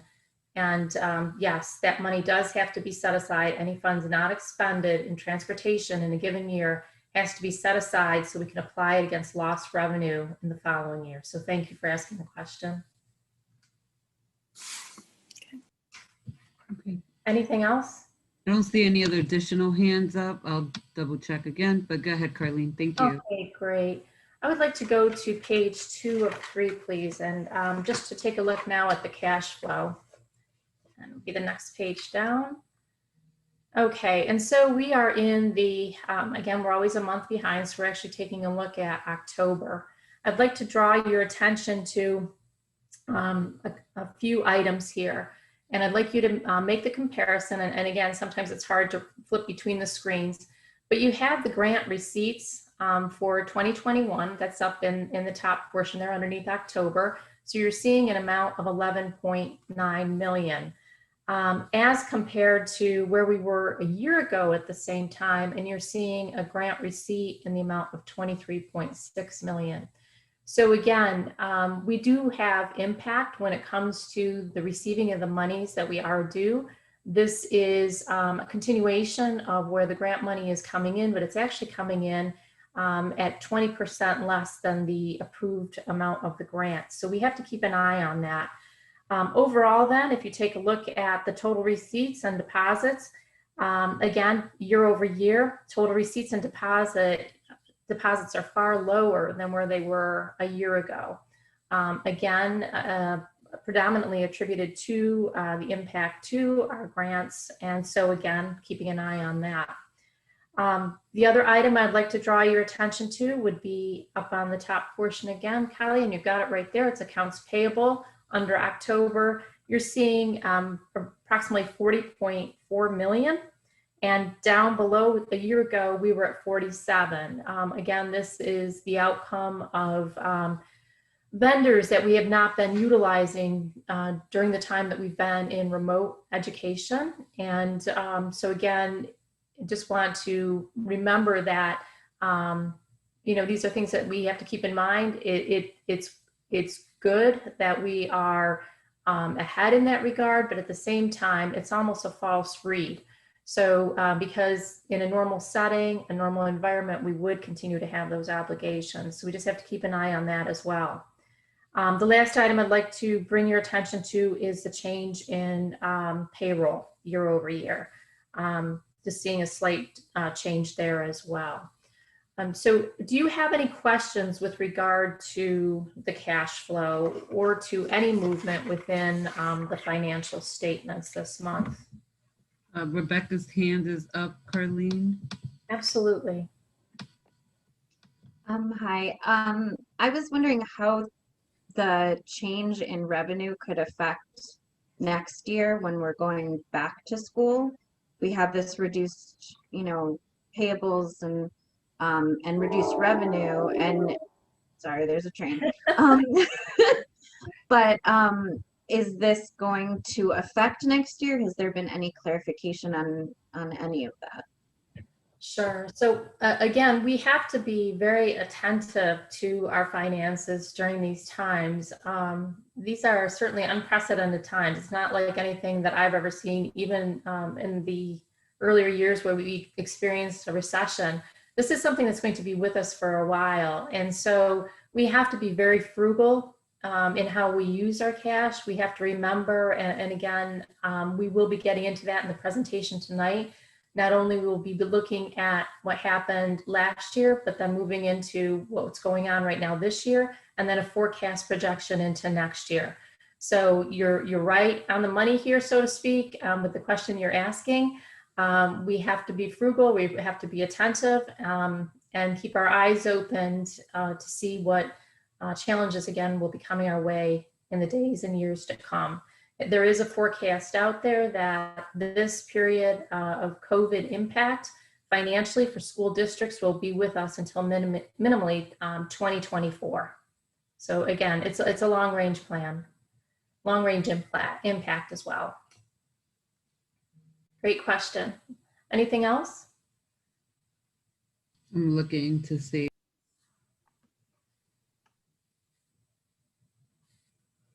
I don't see anyone else's hands up, Carlene. Okay, great. I would like to move on to the first quarter student activity report, please.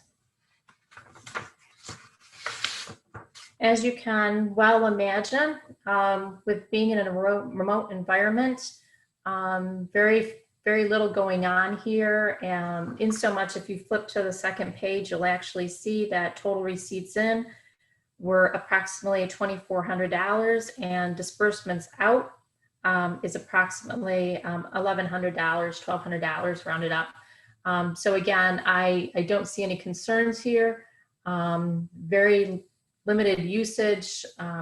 So it would be my recommendation to you that this document be accepted. Any questions?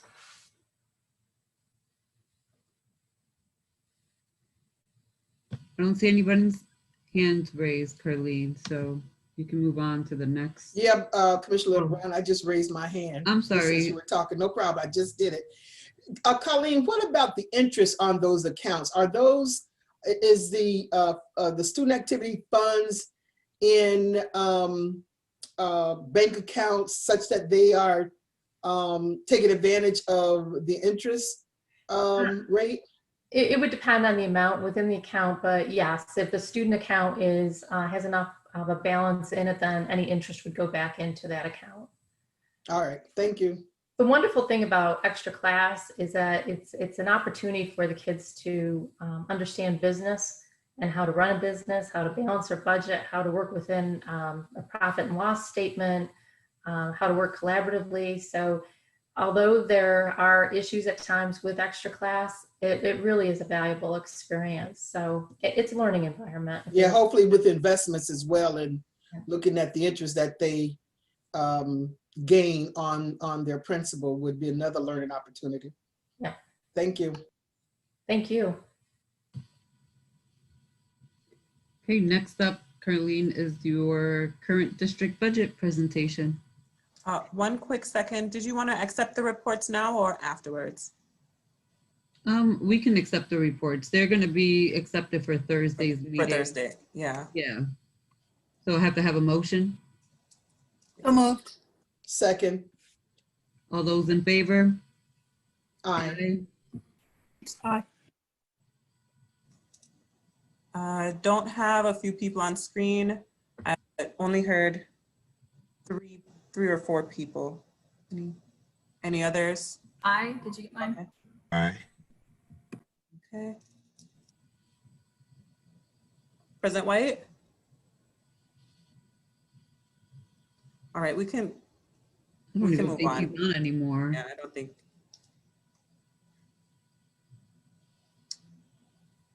All right. Okay. Thanks. I'll move on to the presentation. Are you uploading the presentation for everyone to watch, or is Carlene uploading it? I am. Okay. Thank you. Mhm.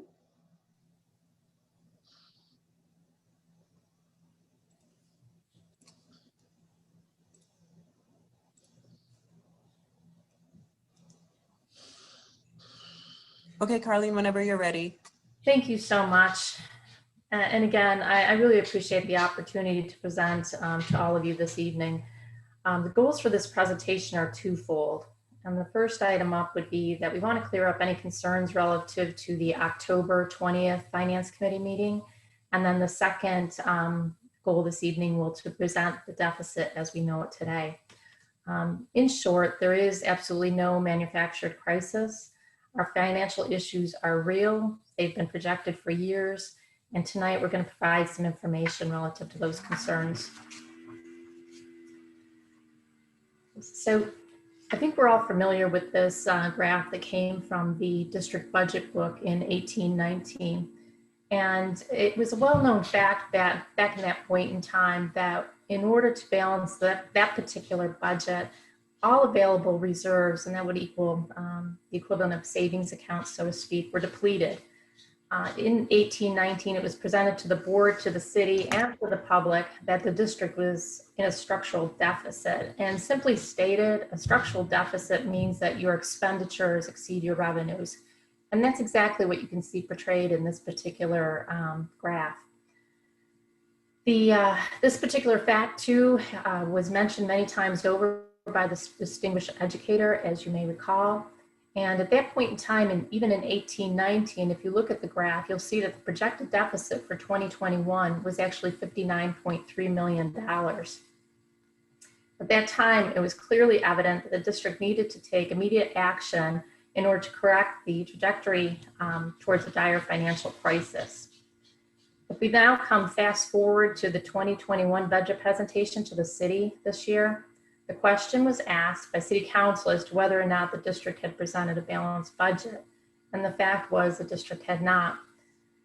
Concerns were clearly spelled out in a letter from the Office of the State Comptroller to the city as well as to the district, and it warned that the budget remained structurally unbalanced. And you might remember the concerns that they brought forward were specifically with charter schools, with substitute teachers, and in monitoring our vacancies and our salaries.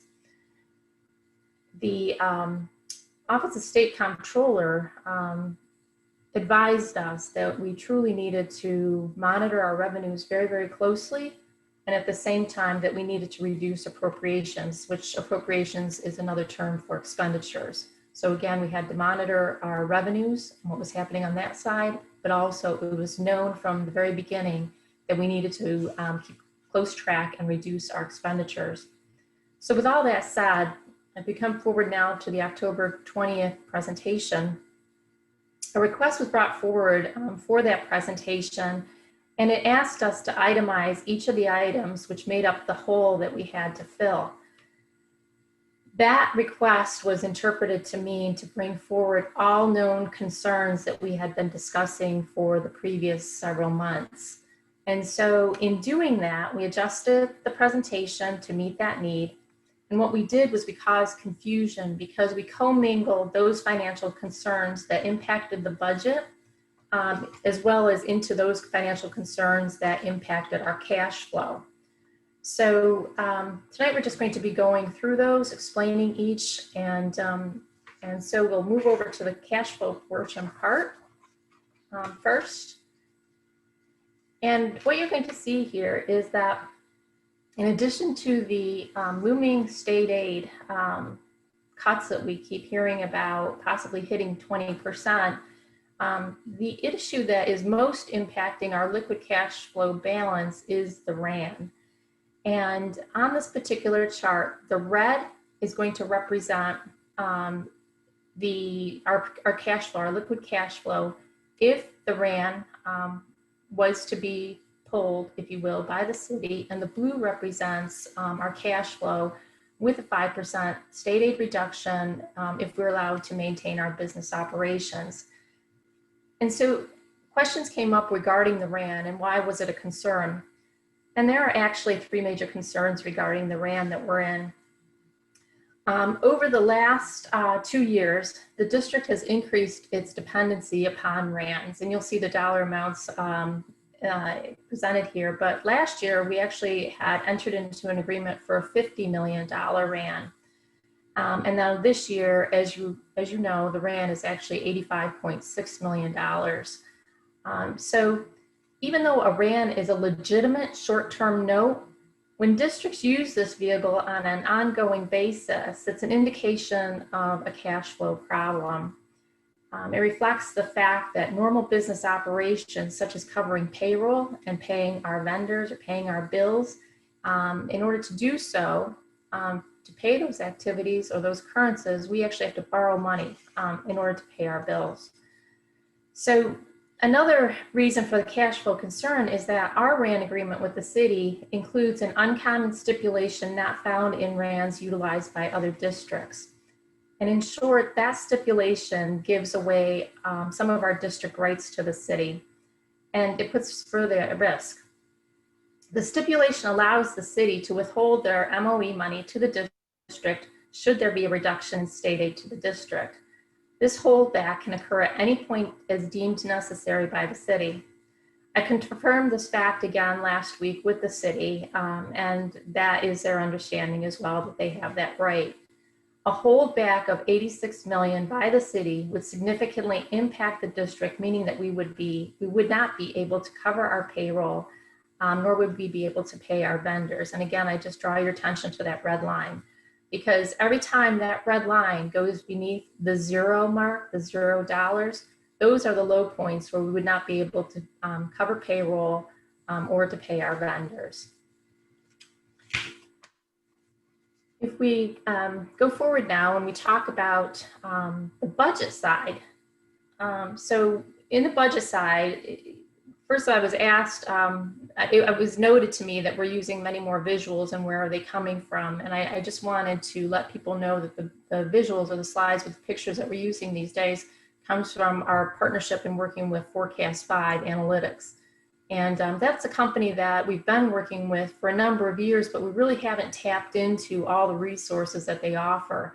And so in working with them over the last couple of months, it's really been fantastic because there is just a wealth of data, how we can use their software to look at our budgeting needs, looking at scenario comparisons, comparing ourselves to our peers. It's just a wide breadth and depth of information now that we have available. And that allows us to make intelligent data decisions, data-driven decisions with regard to our financial status. So if you take a look at this chart, what you're going to see on the graph is that this forecast says that it's a 5% reduction in aid, as I mentioned previously. The reason that I'm going with a 5% reduction this evening is that truly, once you get past the 5%, anything higher than that becomes absolutely catastrophic if we were to incur a greater reduction than 5%. And I'll talk a little bit more about that later. For those individuals who have stated in the past that the 20% reduction is not a concern, I would just like to draw their attention to many recently published articles. One just came from the New York State Education Conference Board, and it just speaks to the possibility of that 20% becoming a reality. So even though none of us want to see 20% becoming a reality, it's out there. We need to keep our eyes and ears open to that fact that there is a possibility that it could happen. And we just need to be attentive to it. The blue columns, again, on this graph, equal our revenue status, and then the green represent our expenditures. So once again, you're seeing over time, so even back in 18-19, we were showing the structural deficit continuing. You're seeing here now that we're projecting it out to 2026. And that's just using our own rates of increase, the trend analysis that we've used in years past, that we've experienced in years past, and bringing that information forward and saying, how will this look using this trend analysis as we move into the future? And so that's what you're seeing. The structural deficit remains, and the our fund balance, which is that yellow line, continues to diminish greatly.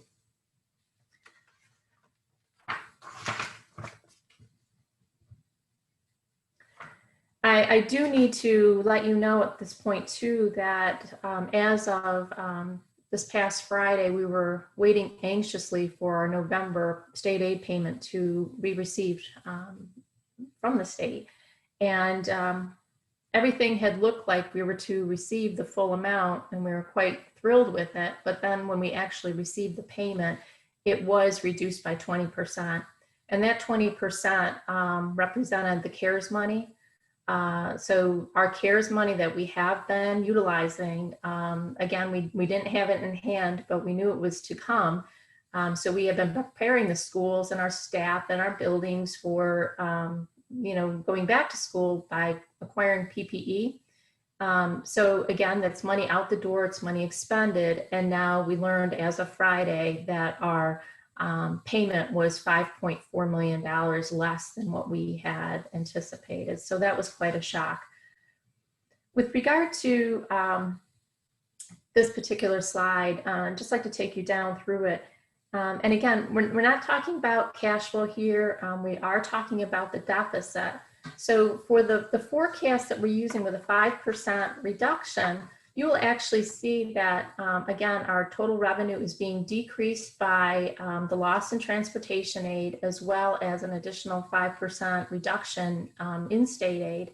And yet our expenditures are still in a position where they are far exceeding that revenue that we've shown on the previous slides. And so therefore, the forecast, as we know it to be, will look like there will be a budget deficit at year end on June 30th, 2021, of $75.6 million. So people had raised the question, well, why was the NYSA, SANES, and the other unions' analysis so much different than ours?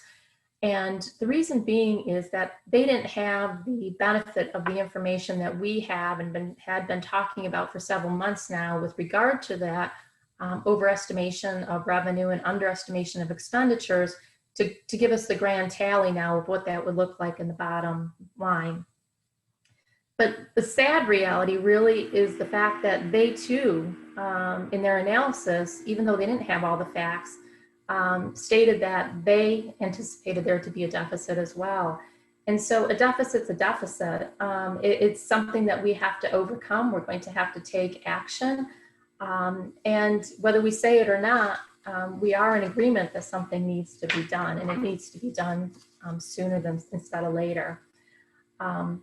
We don't know all the facts either, and I won't pretend to know all the facts. There's so much right now that is changing continually. We're waiting on the deliberations from the state with regard to our bullet aid.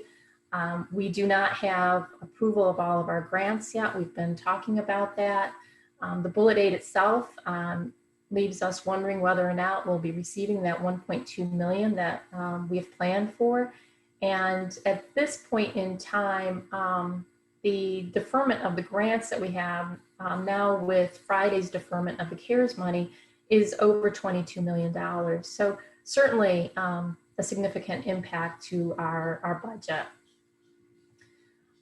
As the financial landscape, if you will, becomes more well-known and more clear to us, certainly I'm going to bring forward to you all the information I have in subsequent meetings, and we will adjust our forecasts accordingly to make sure you have the most accurate information to work with. When the new administration was appointed, all of us got together and understood, or thought we fully understood, the gravity of our budget situation. And within the first 45 days, in our own way, under the leadership of Dr. Myers-Small, we began to take a look at what could be done. She had asked us to take a look at what reductions could be made.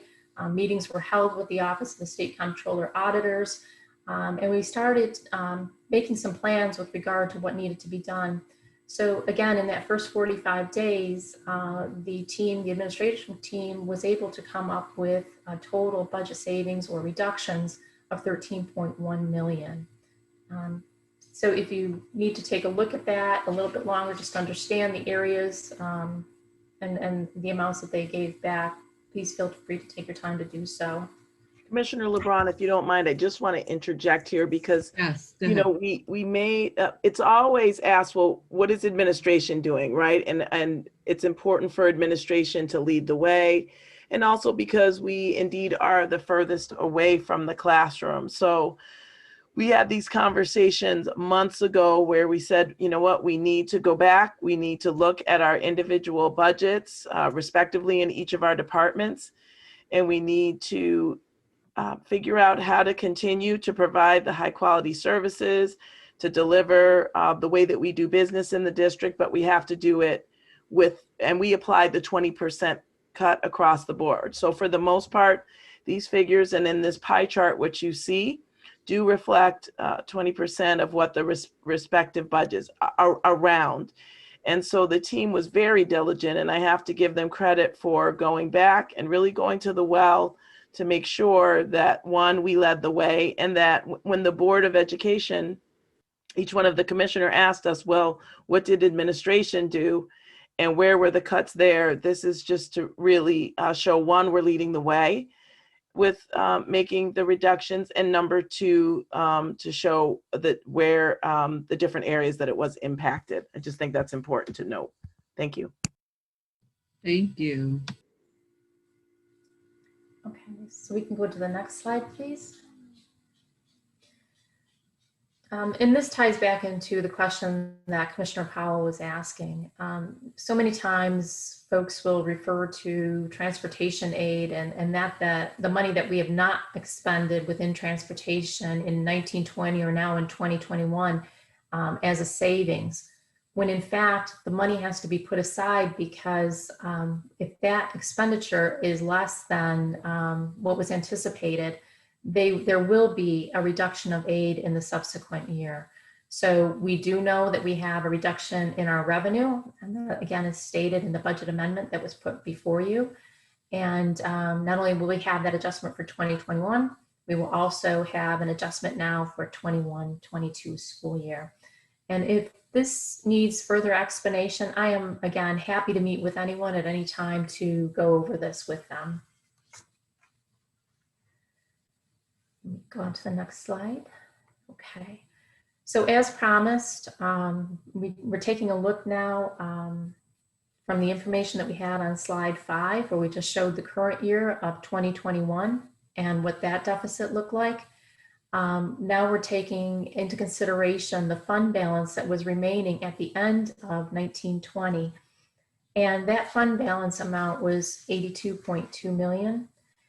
And so what we have to realize though with that fund balance amount is that as stated previously, 1920, and again now 2021 are years like no others we have ever encountered.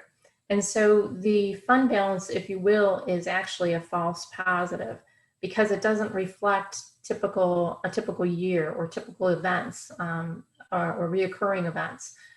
So even with that, once the fund balance is applied to the projected deficit that we have of 75.6 million, the residual is very minor. And we need to understand that certain amounts, as we stated, within that fund balance are already assigned, if you will. Portion of that, as Commissioner Powell stated previously, is transportation. That money needs to be carried forward into 21-22 school year. And again, using the projections just based on our own trend analysis, our own history of how we expend money, if we are to keep things the same moving forward, we will have a deficit next year at this time, or excuse me, a projected year-end deficit of 88.1 million.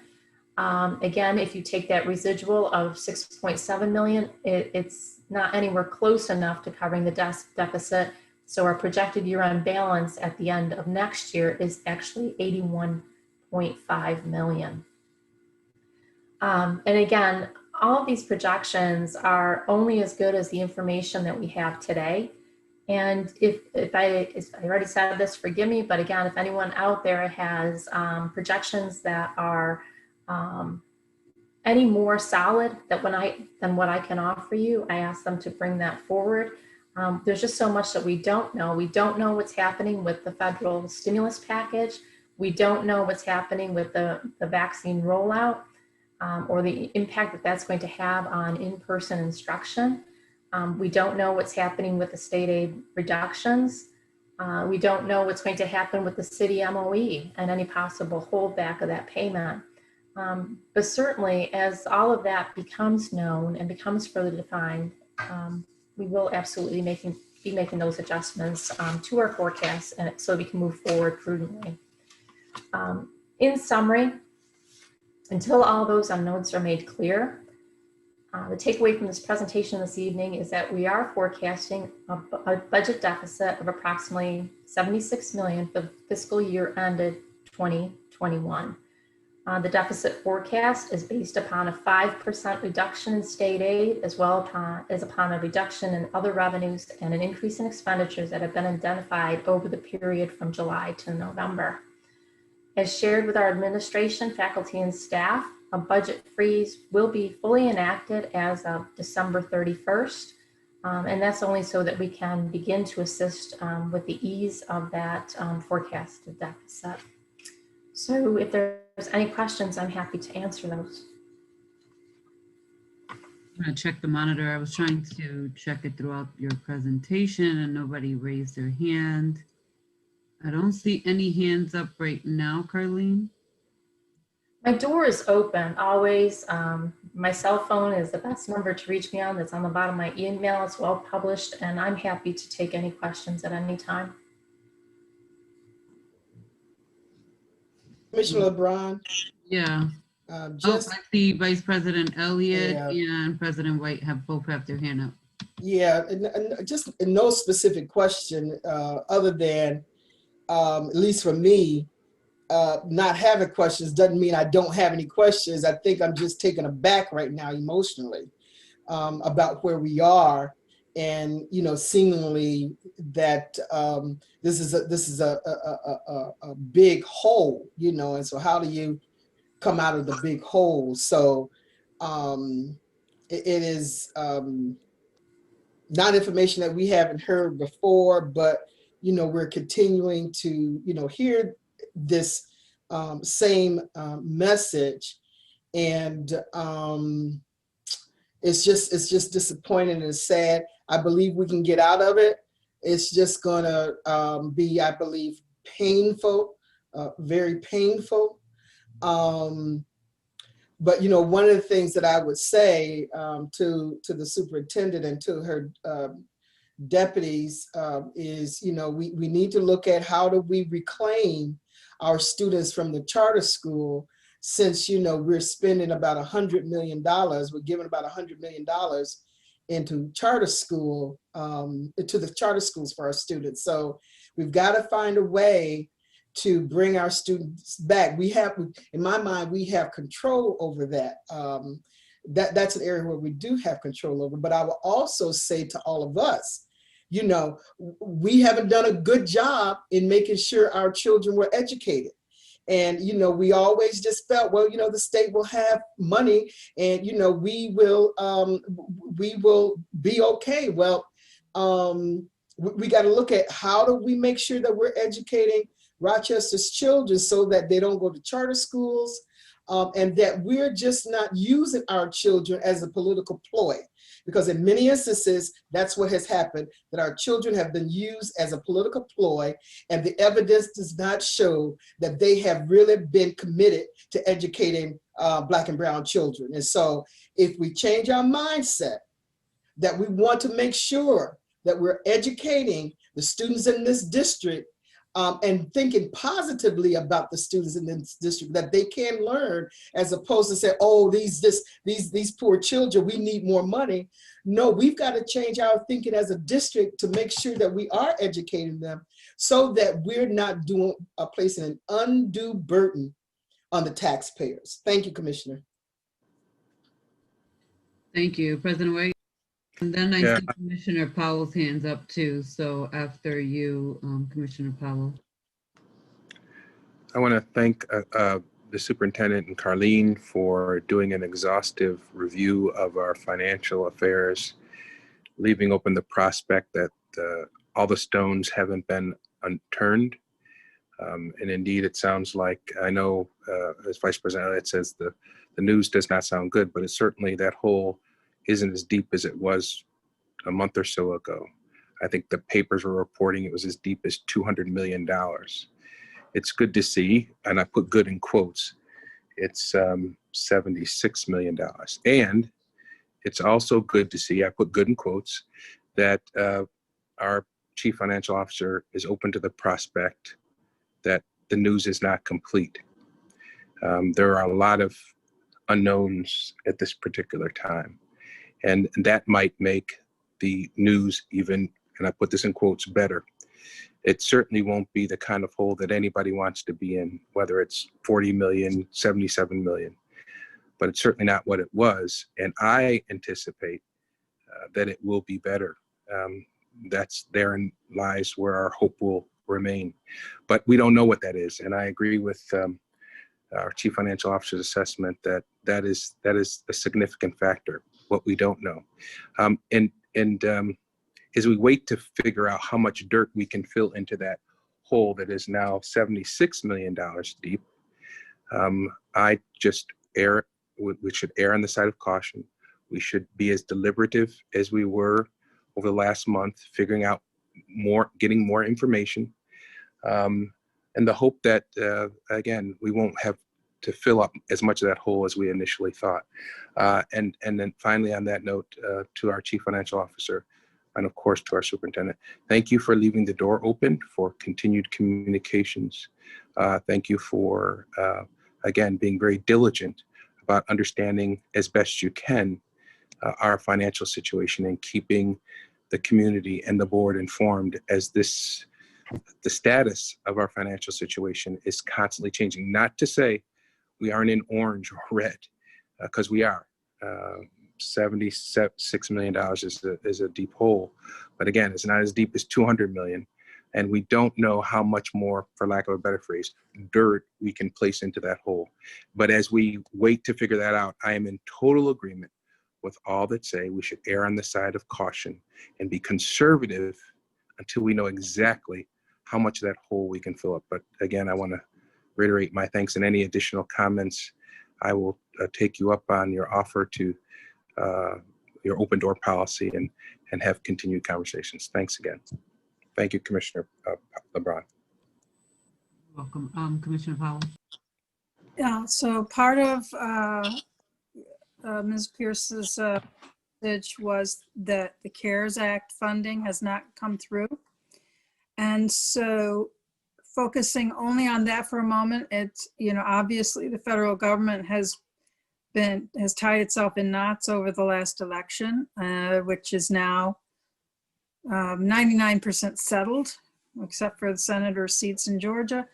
And so, and the fact that we don't have transition teams able to function, but it is reasonable to expect that the federal government will start to work in a nearly normal fashion in the foreseeable future, if not this month or next month, then certainly by January 21st. So the question is, does the administration have the language around an ask that we can go to lobby our federal elected officials to ensure that the CARES Act funding begins to flow? And do we have other allies, natural allies, other big, members of the great city schools, allies outside of New York as well as inside New York State that we can reach out to and put pressure on the systems to make sure those funds flow? I agree with Commissioner Elliott to an extent that we certainly have not done, as a district, done right by all of our children. We wouldn't be a receivership district if that weren't true. But you can't turn that around without money. So this is a both and, not an either or. The hole that's been described in the 70s and 80 millions is essentially what we would have gotten if the state had fulfilled its promise and with foundation aid in the beginning. The fact that we have a structural deficit can be tied directly to the state's failure to act on its promise for school foundation aid. But can the administration help us to help you get the message out to our federal representatives and start lobbying for CARES Act funding and get that flowing? That's the question.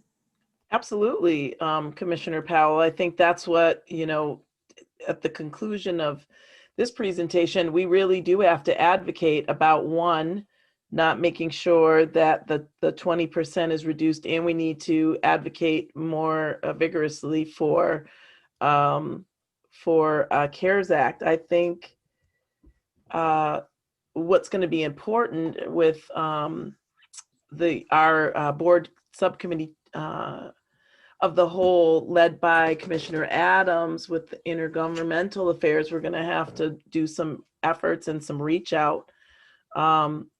So it's a balancing act, though, because we can't wait until June, right? We're gonna need to have some conversations. But the advocacy, our unions, I've been advocating. I will continue to advocate, and I'm working with Medisol to get some letters. I've had conversations with the local delegation who have Rochester. So we're doing all that. It really is going to require all hands on deck to do that advocacy and to write, to call, to email, etc. Can you circulate to the board some talking points? We can work on that, sure. Van, is that a new hand or old hand? Yeah, it's a new one. Okay. I just wanted to piggyback on what Commissioner Powell said. As you all know, about a month and a half ago, you authorized me. I drafted a letter to Joe Morelli as a follow-up to a conversation I had with him. And I think it's fair to say, I'm not speaking out of turn, and it probably won't surprise anybody. He is supportive of CARES Act 2 and is committed to that. Now, do we know when that's going to happen? No. But if I were a betting man, which I'm not, eventually CARES Act 2 is going to be passed. It would be great if they could pass it through this lame duck Congress. I'm not so confident about that, and nor are the people that I've spoken to. It's a shame that we don't have a greater degree of confidence. But come the point where we have a new president, there is no doubt in anybody's mind, even with a Congress, a Senate that is split or that is in favor of Republicans, there's no doubt in anybody's mind that CARES Act 2 is going to pass. The sooner the better, but it is going to pass. So I will continue to speak to Congressman Morelli on behalf of the board, as the board has approved that strategy previously in the last month and a half. I will continue to send him letters on behalf of the board. But as has been suggested, it would do us well to also equally present an aggressive advocacy front in Albany. But for the question that Carlene presented, which is, well, we don't know what's going to happen. I think it's, and I know our finance department can't put money in the budget based on possibilities, but there is a very strong possibility that CARES Act 2 is going to pass. The question is, the issue is, we must understand that to be a one-time infusion of cash. It's not going to address structural budget issues. I understand that and appreciate that. But again, understanding the nature of that hole, again, it's not 200 million, which is what the press was writing a couple of months ago. It's 76. That's not great, but my guess is when all the dust settles, it will be significantly less of that. Part of the reason will be, at least for this fiscal year, CARES Act 2 will come through and support the filling of a decent portion of that hole. Thanks. I just have to say, though, even if we get additional CARE Act funding, that the issue is that we have long-term debt that will continue to grow, and that would only be a short-term solution to the right now.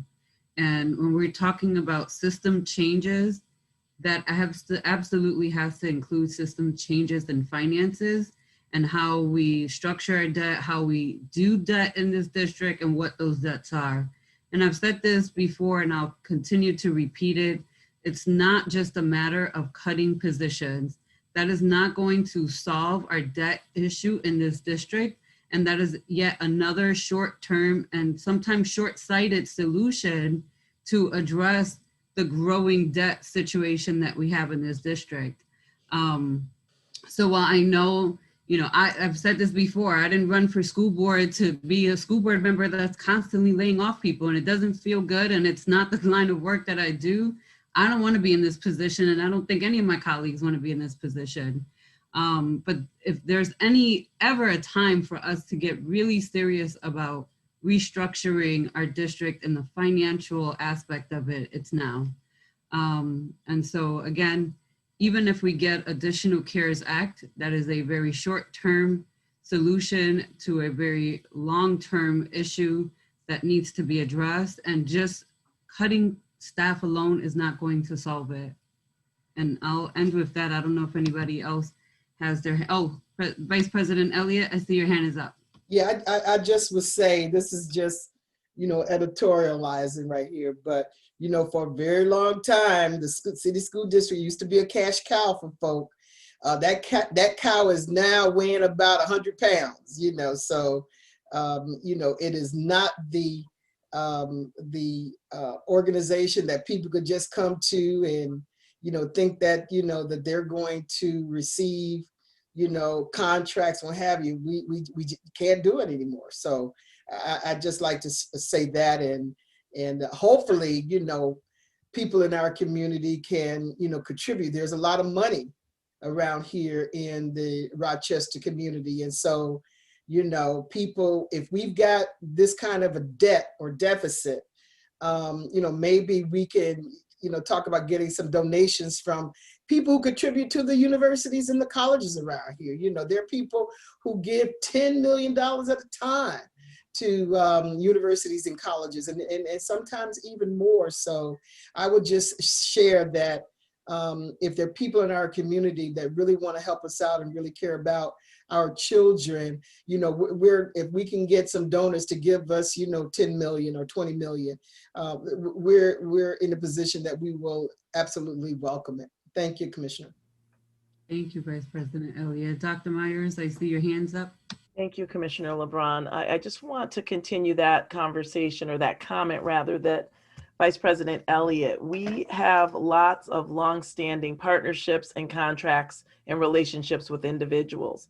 But she is very correct that in some instances we have been seen as the cash cow, and that's not to be disrespectful to anyone whom we've partnered with.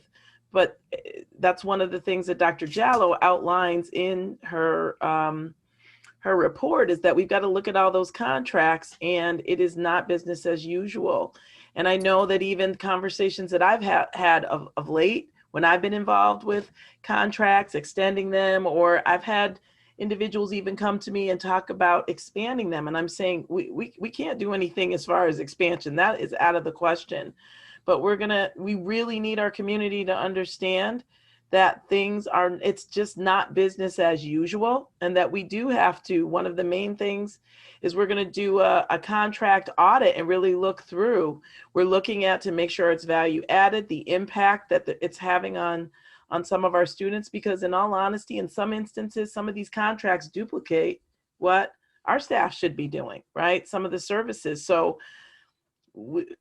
I just wanted to reiterate, Vice President Elliott, right on the money, and we are going to look at that. And we know that some people are going to be upset. I've had people say, but we've had a 30-year relationship. We've had a 20-year relationship with the district. We appreciate that. But if we're not modifying that 20-year relationship as the needs of our students increase, and in this case, as our fiscal kind of landscape changes, those are conversations that I've been having and we will continue to have. Thank you. And Dr. Myers, on an off-topic but related subject, I know you met with some of the incoming state legislators, which included Damon Meeks and Bronson, who's an incumbent coming back. Who else did you meet with? There was one more. Sarah. Oh, Sarah Clark. Oh my God, and Samra. Sarah just won. Oh, and Samra too, and Jeremy Cooney. But Jen Lunsford just won. Her results were just posted. It was a very, very tight race. And so there is another state legislator locally that will be going to Albany to represent us. So I know that you were having some conversations around the, fiscally what's happening here and how they can support. Thank you. Please make sure you connect with her. And I just want to officially congratulate Jen Lunsford.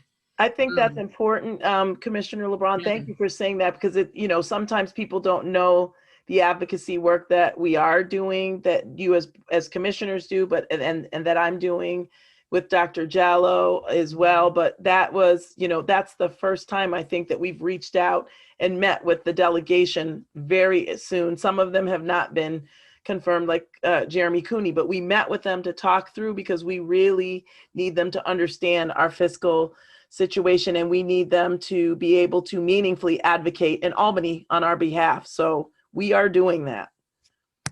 Thank you for bringing that up. Yes, thank you. And then I'm going to double check for hands. I don't see any, but just in case. So, Rebecca. Hi, I just had a finance question based on something that was brought up on Thursday, as far as the technology that kind of hosts all of our information. And upgrading that, is that something that there are grants available for technology upgrades that will then support not having to spend that money in the future? And the $18 million is a great start for reduction, but as far as going forward and finding new reductions, saving in staffing, not having to sit for hours to process information that technology now exists for. I don't really know who that's to. I'm sorry. Would you like me to take that? Sure. Okay. So we are looking to see what grant opportunities are out there with regard to being able to finance the system. And we're also looking at different possibilities with financing, just through an entity, working with an entity to see what they would have to offer us as far as financing goes as well. I think, Rebecca, what's important too is that we are talking, when we're talking to folks, to vendors, we're being very honest with them and saying, finances are a struggle right now. And some, we're hoping that in some instances people might cut us a discount, or, we might just be able to negotiate the current fee expectation. So we're really having those conversations very directly, very humbly, but very firmly as well. I'm gonna double check for hands. Rebecca, is that an O hand or you want this some follow-up? Okay. So Carlene, before you move on to the charter school data and then we talk about policy, there is just one piece that was sent to us as an attachment, and I thought it was a separate standalone piece on the agenda, and it wasn't. It was actually supporting document, but it is the Department of Educational Facilities attachment that came into the board. I don't know if you guys have seen it. Looks like this. You guys see it? So if it's on your screen, I know Mike's on. I just had a question on the bond and just bond in general. So this could be a question for the board log, but I wanted to put it out there on record and then also get a response back, and probably will read the response if I can get it back by Thursday on record as well.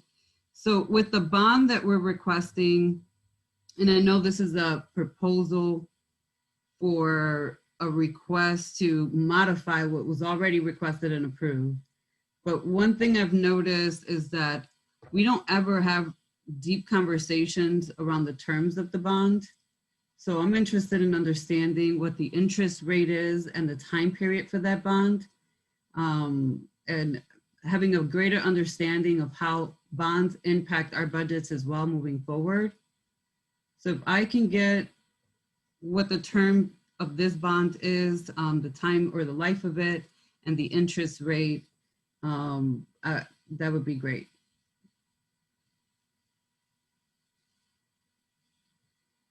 And that's all I had on that. I don't know if anybody has questions on this particular attachment. It does go to the resolutions as supporting documents.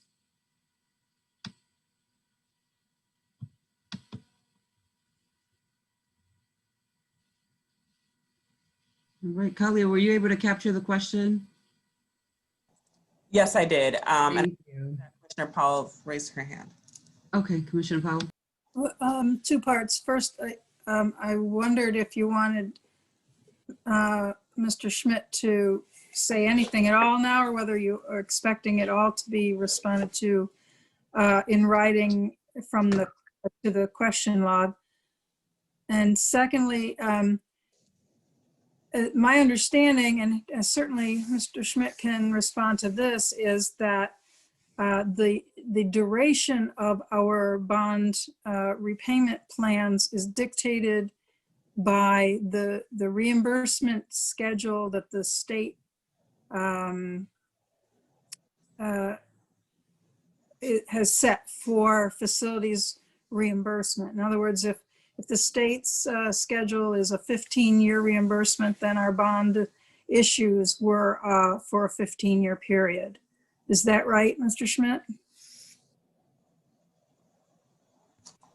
Yes, that's generally the duration, yes. Thank you. I'm still interested in, again, the fiscal impact and the interest rate and what that actually means. So we're borrowing 19 million, are we actually repaying 20 million or 25 million in 15 years versus, we're not getting free money. So I want to be very clear. But again, for me, I would like it in writing. And then if we need to have further conversations on Thursday's board business meeting, I'll use that opportunity when the resolution comes up.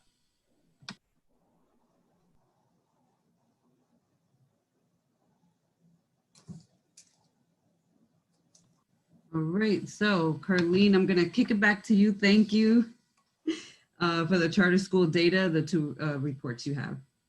Okay. Commissioner LeBron? Yes. Yeah, just doing a quick time check. It's almost 8 o'clock, and just keeping track of our agenda, and wanted to make sure that Carlene knew that. Thanks.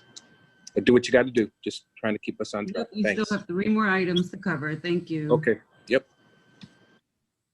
The charter schools is very quick, and I know we received the information ahead of time, but at this point in time where we are with our enrollment at charter schools, as of 11/1, we were at 6710.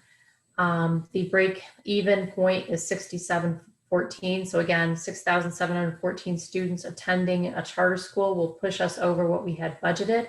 So we're only 4 students away as of 11/1. I do not have an update for you other than I do know that the trend has changed this year. Typically at this point in the year, we would start to see a reduction in that number, and we are not seeing it. The predictions that we have heard from others is that in actuality, the charter school population will continue to grow. That's all I have on that particular update. I know that there was also an attachment that was sent to you, giving you the background of some information that Commissioner LeBron had asked with regard to what type of a learning or an educational mode were the schools operating in. And so you have that documentation to look at this evening as well. Vice President Elliott, I see you raise your hand. Oh, you're muted, Vice President Elliott. Did you raise your hand? I did, yeah. Okay. I was talking, but I forgot I was muted. So what about other alternative programs like the urban suburban program? And if there's some other programs, how much funding goes out of the district with those programs? Or are they included in the charter school number? That would be separate from the charter school numbers, and I don't have that this evening, but I could pull something together for you. Please. Thank you. Kalia, do you just mind making a note of that? Thank you. So the question is the cost of urban suburban. And all other alternative programs that take our students out of the district. Okay. That the money travels with them, yes. And then just as a reminder with the charter school data, this report was something that, again, the state auditor's final findings recommended that this board keep an eye on is the enrollment, because they cited it as an area that we under budgeted. And so if you look at the number, there's a difference of 4, which may not seem like a lot, but we're only in November and we're already over by 4 students, which has a fiscal impact on us as well. So we'll continue to review this type of report, including enrollment and how tuition is increasing at charter schools and what the impact will be on us. And that is an every other month report. So the last 2 items are really one item is policy. So there are 2 policy drafts that were sent to the board. Charter school conversation? I'm sorry, what happened? Quick question for Carleen on the charter school report. Yeah. Carleen, wasn't it our practice to budget the charter schools for the maximum number of seats of the students that were, of the charter schools that were authorized at the time that the budgets were being constructed? I can't speak to past practice. What I do know is the calculation that was performed was short. It was not accurately calculated. So I don't know what was done with regard to the actual seats. The capacity of each charter school should be taken into consideration, and I'm not sure that that information has been properly tracked in the past. I can't speak to that, but it's a valid point that it needs to be taken into consideration, and we need to pay attention to that as well. I mean, there's 2 realities. One is that we can assume that the charter schools are operated absolutely 100% capacity, but the other reality is that at the time that we're called upon to approve the budget, there are still charter school applications in the pipeline that could potentially be approved by the following September. So we can take the most conservative estimate at the time that the budget's being built and still undercount. I just want to refer back to the state auditor's findings on this, because they did have findings, again, in their final report specifically to this, but this was also in the CAFR last year from the external auditor. So this has been a piece that two different sets of auditors have kind of said to us, hey, pay attention to this because we're not budgeting it accordingly and appropriately. None of those factors were mentioned, that potentially a new charter school opened and we didn't account for that. It was that we as a district intentionally under budgeted in those areas. And it has come up for a couple of years now. But again, we have this report so that we are, as a board, understanding what's happening in enrollment in those areas, and again, what the fiscal implications are to us and our budget. Hopefully this year in the 2021 budget, we will do a better job with Carleen on figuring out, because now we're looking at this enrollment data every other month, a more realistic approach to what the enrollment will look like and what we have to budget for. If there are no other questions, Rebecca, yes. I didn't know how the loss in charter school revenue compared to the amount that we would be paying for childcare for some of these students. And I don't know how to really make that cost comparison, but what I can tell you from a parent's perspective, the number of people that went to private schools, went to charters, charter schools, the Genesee Charter School, from what I understand, opened additional seats for temporary for just this year. And that may be affecting that. And it was something that, I'm going to be completely honest, that we considered, because childcare is a huge problem, and the our center care, it doesn't cover what, you know, our personal family would, whatever. So I didn't know if there was a way to do that type of analysis, to look into the charter schools and which ones did go out of their way to accept additional students, and what their plans are going forward, whether this is going to be a systemic problem, or at the end of the school year, they're going to be like, back you go, and how that measures. So Rebecca, I don't know if we sent you the materials too, but there is an attachment, because all of the charters are not in person. So there's a combination of hybrid, online only, and then some are, those are the two combinations that they have. So I think certainly we can look at if we start seeing a large number, but for us in this district, what we have unfortunately done is not, we haven't calculated it correctly. And we've been cited for it through, again, auditors that are outside of this district from two different entities. But certainly we can start to look at that, because again, the report will come through this finance committee every other month. So we do see that we're 4 over what we have already budgeted for this year. In 2 months, if we see an enormous growth there, then certainly as we start seeing those numbers increase, we should be exploring and keeping an eye out on the whys. And Commissioner Elliott has a very strong view on the whys. And we've had these conversations, and she'll continue to say we have to lure our own families back in with offering high quality opportunities for education here. But thank you for that, because that is a reality that parents are struggling with, is the childcare aspect of it.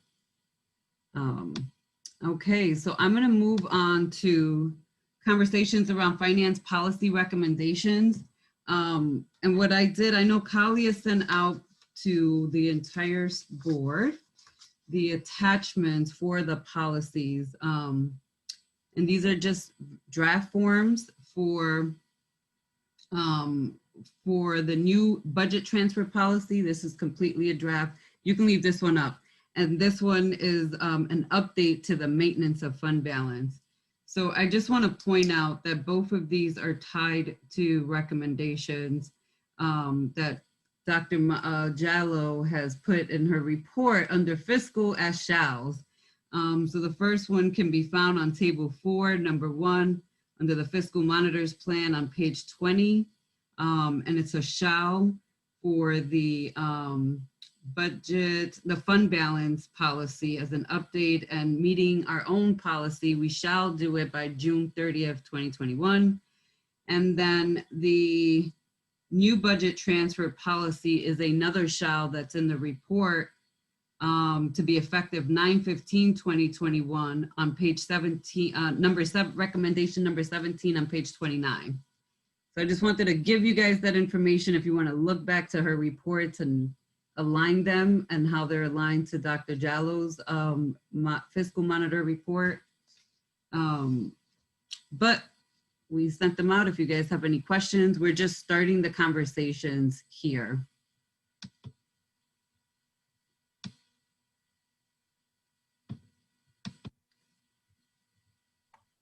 And so there were 2 versions that were sent out. This one is the one that highlights what changes were made. And the other one is the clean version of this policy.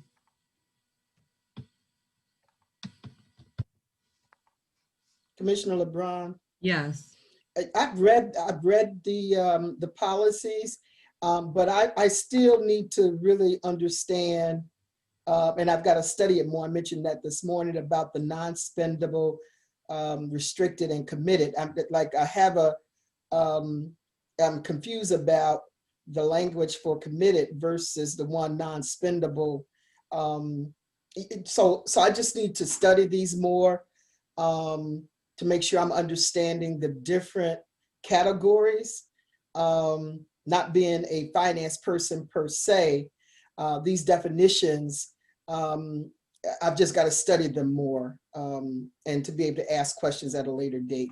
But I have read them, but I need to reread this so I'm sure of what these definitions are, what they mean in terms of our categories for our fund balances, fund accounts, I should say.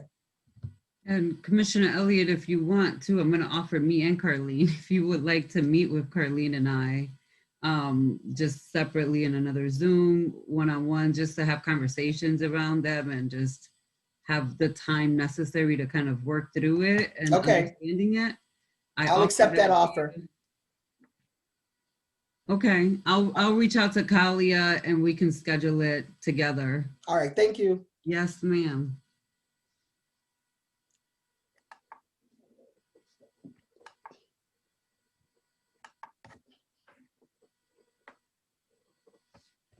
Are there any additional questions regarding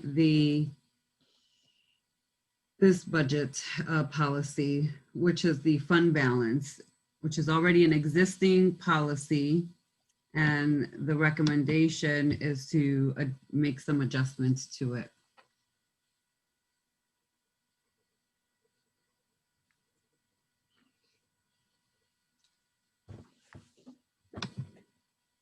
Okay. Kalia, can you move on to, Dr. Jallo, did you I have a quick question. Do you have to go through the 3 readings? Is this, presenting the policy and then each month? What's your time frame? So my plan is, I brought it up. This is going to be the first time I'm bringing up the changes to the fund balance. This will be the second time I'm bringing up the new budget transfer policy for feedback from the board members. The new budget transfer policy is very draft-like form. So we got it from NISBA, their template, working with finance so that we can figure out and negotiate a number, right, of what that looks like, not just the amount, but the amount of times that they're allowed before it has to go through resolution. But my goal is to get this reviewed again in December. And yes, have the board see it 3 times and then work with Kalia to go through the policy subcommittee that they've created, have everybody give input and then put it forth and hopefully pass it by February. That's my timeline. But that'll give us 3 opportunities publicly to have some conversations about it, and then an intentional sub-policy meeting to further discuss it and make sure that administration has had an opportunity to review it. Administration's aware that both of these policies are coming up. And so they can give feedback at any time. Board members can give feedback at any time, and we'll keep, having conversations and adjusting. But the goal is by February, and that'll put us on track to both of your shalls to be met before the timeline, which is my goal. Dr. Jallo, this is Willa Powell.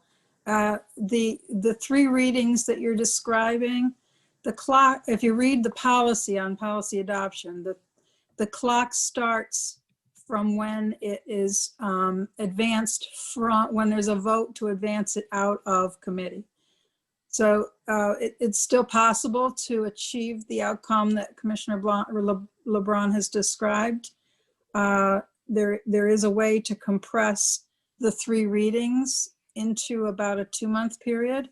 But to be specific to your question, the 3 readings clock does not start until the committee has approved it to be advanced to the full board. Okay?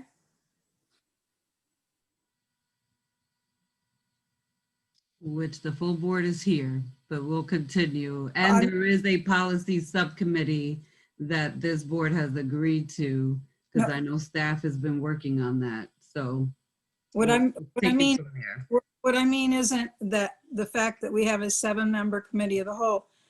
The trigger is for when there's a vote to move it out of committee to the full board. It's not the fact that our committees are 7-member committees is incidental to the timeline.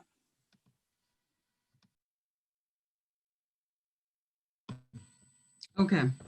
I don't see any questions nor any hands up. And Kalia, do you want to bring up the new budget transfer policy?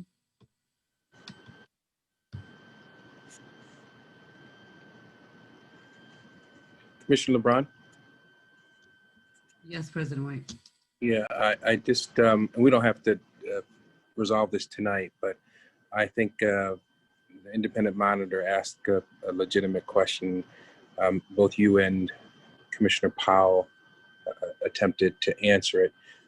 I would suggest that in order to make sure this moves along consistent with our bylaws, that offline,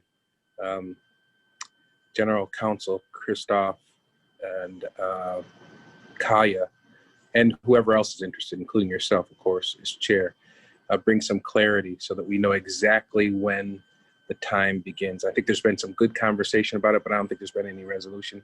So I would suggest that we get some resolution, and that Carl, if you could distribute an email to board members so that we know exactly what time clock we're on in terms of the approval of this policy, just so that everybody's on the same page. Certainly. Is there any objection to that? Carl, do you think you could do that for us? Sure, I'll certainly do my best. Okay, thanks. Can you also, Carl, in that email then explain this subcommittee for policy that the staff has been working on creating, that you're a part of as well, so that we have clarity on how that fits into the board policy, because that subcommittee is not part of the policy adoption that you're going to be talking about.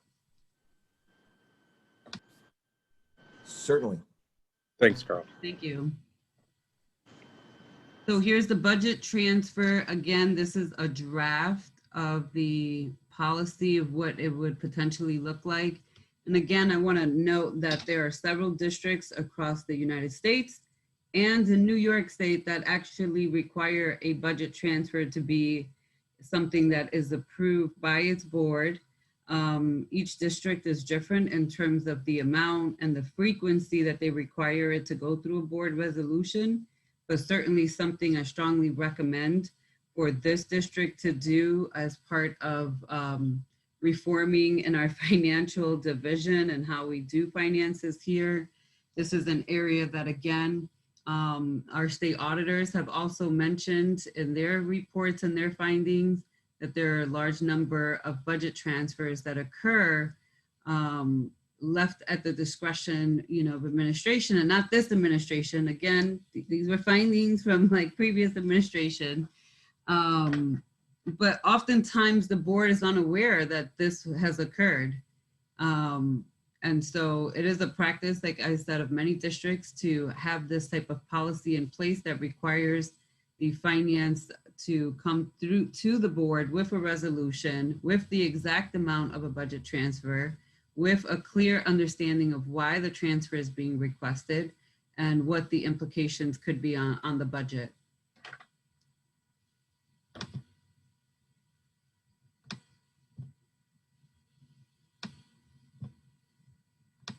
So but nobody has any questions.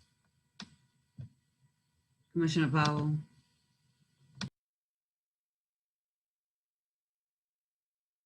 Commissioner Powell, we can't hear you. You're muted.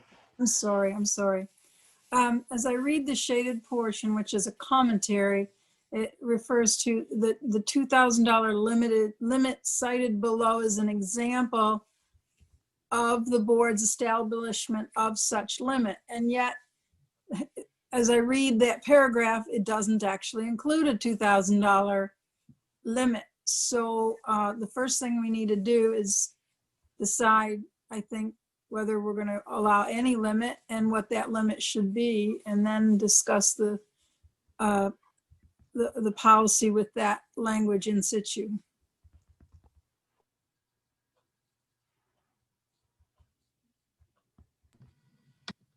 Yeah, so I also asked administration to figure out some numbers and so that they can present it to the board as well.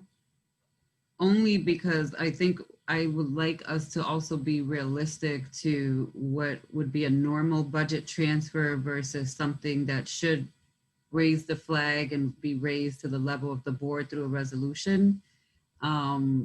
And I know that the gray area, this is NISBA's draft and recommendation. It's just an example of an amount, but when we had this discussion before, the conversation was that it should be a certain percentage of our entire budget so that it's not such a small number. Like, we don't want them to come to the board with $100 budget transfer. That would just be ridiculous and a waste of their time and our time. But 2,000 even in our district size and budget also might be significantly small. So if any board member has an idea of a number, feel free to share it with Kalia and perhaps we can plug it in. Like, this commissioner gave this amount, this commissioner gave this amount, and we can share with administration and get their feedback. But I really would like Carlene and her team and Dr. Myers' input on a number that's realistic and comfortable for all of us.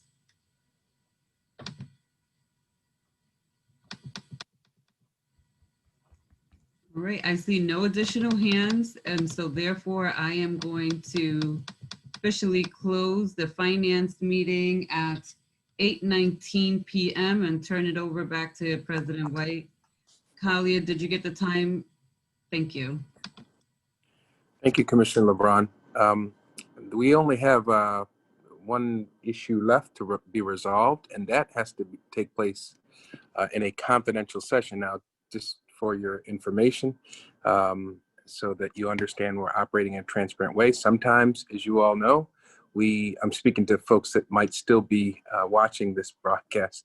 We sometimes go into executive session because certain matters, the board has the privilege of discussing them privately because they, for example, involve personnel matters, private personnel matters that we wouldn't want employees' business getting out there in advance of it being necessary that it got out there. There's also another reason in which we could go and have a confidential conversation. That's when we have to speak to our attorney. And this is such an occasion. This isn't an executive session, and the law dictates when certain topics that you go into executive session, like I said, for personnel reasons. We can have a private conversation, which we don't have to vote on, to go and talk to our attorneys. Just like in the instance of you speaking to your attorney, you're entitled to have a confidential conversation with your own civil attorney. And so that's what we need to do now. We're going to go into a session. We don't have to vote on it, to speak to our attorney. Then we'll come back into, well, strike that. I tell you what, I think it would make most sense, unless there's any objection, I get a motion to conclude this meeting. Mr. Christoph, you tell me if I'm wrong about this process that I'm proposing. We'll end the meeting tonight, and then we'll go talk to our attorneys. Mr. Christoph, is that appropriate way to end this meeting tonight at this point now? Yes, given the subjects that we're going to talk about, absolutely. Yeah, and I should tell the folks out there, did someone say something? That's Willa. We should do our survey then. That is a good idea, Commissioner Powell. Before we conclude any meeting, before we conclude a number of our meetings, we do surveys. You folks who are gladiators and watch our school board meetings know that we do a survey since our meeting is about to come to a close. We're going to do our survey. We'll be silent for a few minutes as we do that. It's a way where we sort of self-monitor how we're doing and evaluate our meetings. And then after that, I'll get a motion to close this meeting.